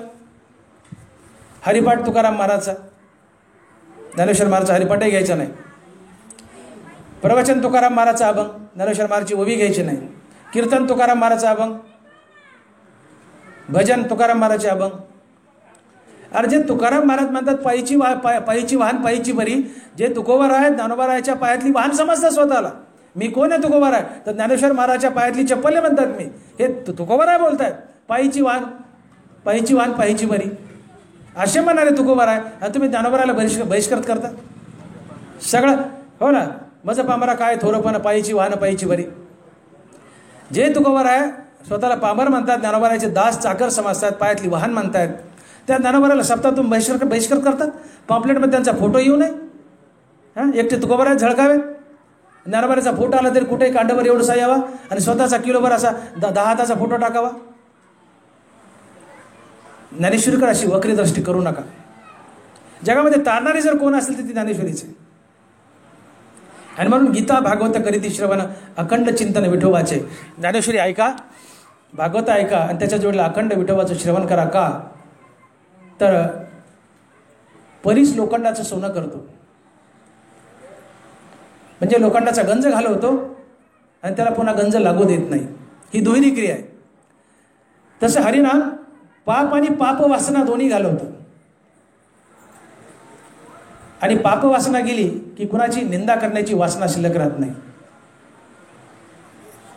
परीत जसा लोखंडाचा गंज घालवतो आणि सोनं बनवतो, ही दुहेरी क्रिया. लोखंडाचा गंज घालवतो, पुन्हा त्याला गंज लागू देत नाही, ही दुहेरी क्रिया. तसं हरिनाम पाप आणि पाप वासना घालवतं, कोणाची पाप करण्याची वासना शिल्लक राहत नाही. आणि म्हणून ज्ञानोबाने एक आट घातली की माझी ज्ञानेश्वरी नुसती ऐकली, सांगितली, वाचली किंवा पारायण केलं तर मोक्ष मिळेल. पण एक आट आहे. काय आट आहे? तेव्हाच मोक्ष मिळेल. ज्ञानेश्वरी वाचल्यानं, ऐकल्यानं, सांगितल्यानं किंवा पारायणानं मोक्ष मिळेल. पण कसा? आणि सर्व मार्गी निंदा सांडोनी असता पै शुद्धा, गीता श्रवणी श्रद्धा उभारी जो. माझी ज्ञानेश्वरी ऐका, वाचा, सांगा, वाचा, पारायण करा, पण अनिंदक हो. अनिंदक हो. जगात कुणाची आपल्या मुखानं निंदा करू नका. निंदा जर केली तर त्या निंदकाचं का येती निंदकापाशी अशी अशी पापे, त्याचं खरडून पाप तुमच्याकडे येईल आणि तुम्ही पापाचे भागीदार व्हाल. आणि ज्ञानोबाराज बोलले की पापी या जठाई मोक्षू नवशे. तुम्ही निंदा केली की पाप तुमच्याकडे आलं आणि पाप्यापाशी मोक्ष येत नसतो. पण माझी ज्ञानेश्वरी ऐका, सांगा, वाचा, पारायण करा, तुम्हाला मोक्षच देईल. पण अनिंदक होऊन ऐकली तर, अनिंदक होऊन वाचली तर, आणि अनिंदक होऊन सांगितलं तर. श्रवण इच्छेचा पुढा दारवंटा सदा उघडा, वरी कलसून चोकडा अनिंद रत्नाचा. कलश धारण करा पण अनिंद रत्नाचा. अर्थात अनिंदक होऊन ज्ञानेश्वरी सांगा, वाचा, ऐका, तरच तुम्हाला मोक्ष मिळेल, अन्यथा मिळणार नाही. आणि म्हणून ज्ञानेश्वरी सांगणारा महाराज ज्यावेळेस त्याचं आयुष्य संपतो आणि मरण पावतो, देह ठेवतो, ठेवल्या ठेवल्या त्याला मोक्ष. हो, तैसा भक्ता गीतेसी भेटी करेल आदरेसी, तो देहापाठी मजसी एकची होय. ज्ञानोबा आहे. भक्ता गीतेसी भेटी करी आदरेसी, तो देहापाठी मजसी एकची होय. महाराज आहे, ज्ञानेश्वरी सांगणार आहे. देह ठेवला की तात्काळ त्याला मोक्ष आहे. ज्ञानेश्वरीच्या वक्त्याला देह ठेवला की मोक्ष. ओवीच आहे. भक्ता गीतेसी भेटी करी आदरेसी, हो, देहापाठी तयासी मज भेटी होय. वक्ता हा देह ठेवल्या ठेवल्या मुक्त होतो, पण श्रोत्याला थोडासा वेळ लागतो. ऐकणाराला एक मुक्काम स्वर्गात पडतो. ज्ञानोबाराज बोलतात, तो मज यावया लागी, पहिले पेने करी स्वर्गी, मग आवडे तो भोगी, पाठी मजाची मिळे. श्रोता आहे, माझ्याकडे निघालाय, पण त्याला एक स्वर्गात मुक्काम पडतो. तो मज यावया लागी, पहिले पेने करी स्वर्गी, मग आवडे तो भोगी, पाठी मजाची मिळे. श्रोता माझ्याकडे निघालाय, पण स्वर्गात एक मुक्काम पडतो, तिथले दिव्य भोग भोगतो. भोगून कंटाळा आला की म्हणतो, पांडुरंगा उचल आता, नारायण मला वर यायचे. मी त्याला अलगत उचलून घेतो. श्रोत्याला डायरेक्ट माझ्याकडे येता येत नाही. त्याला स्वर्गात एक मुक्काम, दिव्य भोग भोगायचे, एन्जॉय करायचं, आणि मग पांडुरंग वैकुंठात नेतो. वक्त्याला तसं नाही आहे. वक्ता मरण पावला आणि देह ठेवला रे ठेवला की तात्काळ त्याला मोक्ष. हा ज्ञानेश्वरीचा महिमा आहे. शास्त्राचा राजा आहे, शास्त्राचा ईश्वर आहे. आणि म्हणून ज्ञानेश्वरीकडे दुर्लक्ष करू नका. बहुसंख्येने ज्ञानेश्वरी ऐका, वाचा, सांगा, पारायणाला बसा. मी तर एक संदेश देईल जाता जाता, पुढच्या वर्षापासून दहिवंडी या गावामध्ये चूल बंद करा. सप्ताहाच्या 7 दिवसात 8 दिवसात चूल बंद. कुणी चूल पेटवायची नाही. चहा मंडपात, नाश्ता मंडपात, जेवण मंडपात, सगळ्या गावाला. माता मालवणी आपल्या घरून सीधा आणायचा परातीमध्ये, सगळं पीठ एकत्र करायचं, ज्वारीचं, बाजरीचं, गव्हाचं, आपल्या ह्याच्यात मंडपात स्वयंपाक करायचा आणि मंडपात जेवायचं. घरी चुलच पेटायची नाही. खायला इथं, राहायला इथं, झोपायला इथं, ऐकायला इथं. पूर्ण गाव सप्ताहात हजर राहील. पूर्ण गाव तुम्हाला श्रोता वर्ग लाभेल. प्रवचनाला, कीर्तनाला, पारायणाला, अख्खं गाव पारायणाला बसेल आणि ज्ञानेश्वरीचा महिमा हळूहळू वाढेल. चूल बंद ठेवा. चूल बंद असली की अवथाना जर रानात गेला तर भाकर खायला मंडपातच यावं लागेल. घरात भाकरच नाही. शिरूरला फिरायला गेलाय, भाकर खायला गावातच मंडपातच यावं लागेल. चूल बंद ठेवा 8 दिवस, तर सप्ताह सक्सेस होईल. आणि पुढच्या वर्षी माझं ऐकलंय असं मला रमेशजी फोन करा की डॉक्टर साहेब तुमचं ऐकलंय, चूल बंद केली आणि सगळं मंडपात आहे. असं केसापुरी परभणी नावाचं एक गाव आहे बीडच्या खाली, त्या गावानं केलंय. आणि इतका सक्सेसफुल सप्ताह आहे तो. प्रवचनाला 3000-4000 माणूस असेल, जागा पुरत नाही. कीर्तनाला तेवढं, प्रवचनाला तेवढं, पारायणाला तेवढं, गावच त्या मंडपात. भाकरच बंद घरी. खायला प्यायला मंडपात आल्याशिवाय मिळतच नाही. बायका, घरचे, पोरं सर्व सगळे मंडपात. खातो काय? कुठेही गेला की मंडपातच यावं लागतं. श्रोता मिळाला, मग भोकळं बसून काय करायचं? आणि मग चल पारायण करू. पारायणाला बसला, श्रोता वर्ग मिळाला, पारायण करणारे मिळाले, सप्ताह सक्सेस झाला. पुढच्या वर्षी हे करा. आणि म्हणून संत ही जगातली सगळ्यात मोठी वस्तू आहे, सगळ्यात मोठं पद आहे. हे संत माझे मित्र असतात. भगवान बोलतात स्वमुखाने ज्ञानेश्वरीत, संत माझे मित्र असतात. यात काय नवले म्हणले? पण संतांचं चरित्र जे ऐकतात आणि सांगतात तेही माझे मित्र असतात आणि ते मला माझ्या प्राणापेक्षाही अधिक प्रिय असतात. अशी जर भगवंतानं ग्वाही दिली आहे ज्ञानेश्वरीमध्ये, तर हरिकथा अर्थात ज्ञानेश्वरी प्रवचन, कीर्तन, रामायण, श्रीमद भागवत अर्थात भक्तचरित्र बहुसंख्येनं ऐका. बहुसंख्येनं ऐका. भगवंताचे मित्र बना. भगवान तुमच्या जीवाडपार प्रेम करेल. आणि भगवान तुमच्या हृदयात जरी विराजमान झाला तो जाताना तुम्हाला वैकुंठालाच घेऊन जाईल, मोक्ष आणि संतपद बहाल करेल. यापेक्षा सफल जीवन काय असतंय? आणि म्हणून बहुसंख्येनं हरिकथा ऐका, भक्तचरित्र ऐका. का? तर भक्त अर्थात संत हे तर माझे मित्र असतातच. यात काय नवल आहे? यात काय विशेष आहे? पण भक्त आणि संतांच्या कथा जे ऐकतात आणि सांगतात तेही माझे मित्र असतात आणि त्यांच्यावर मी जीवापाड प्रेम करतो. आणि म्हणून ज्ञानोबराय बोलले, तेने सियामा मैत्र, हे तर कायसे विचित्र, परी तयाचे चरित्र ऐकती जे, तेही प्राणा पुरवते, आवडती हे निरुते, भक्त चरित्राते प्रशंसिती जे. पुंडलिक वरदे हरी विठ्ठल श्री ज्ञानदेव गोपाल कृष्ण भगवान, माऊली ज्ञानेश्वर महाराज, जगद्गुरु तुकाराम महाराज की जय, श्री संत भगवान बाबा की जय, वामन भाऊ महाराज की जय. आता विश्वात्मके देवे, येणे वागेतने तोषावे, तोषोनी मज द्यावे, जे खळांची व्यंकटी सांडो, भूता परस्परे पडो, दुरितांचे तिमिर जावो, जो जे वांचील तो ते लाहो, वर्षात सकळ मंगळी, ईश्वरनिष्ठांची मांदियाळी, अनवरत भूमंडळी, चला कल्पतरुचे आरव, चेतना चिंतामणीचे गाव, बोलते जे अर्णव, चंद्रमे जे अलांछन, मार्तंड जे तापहीन,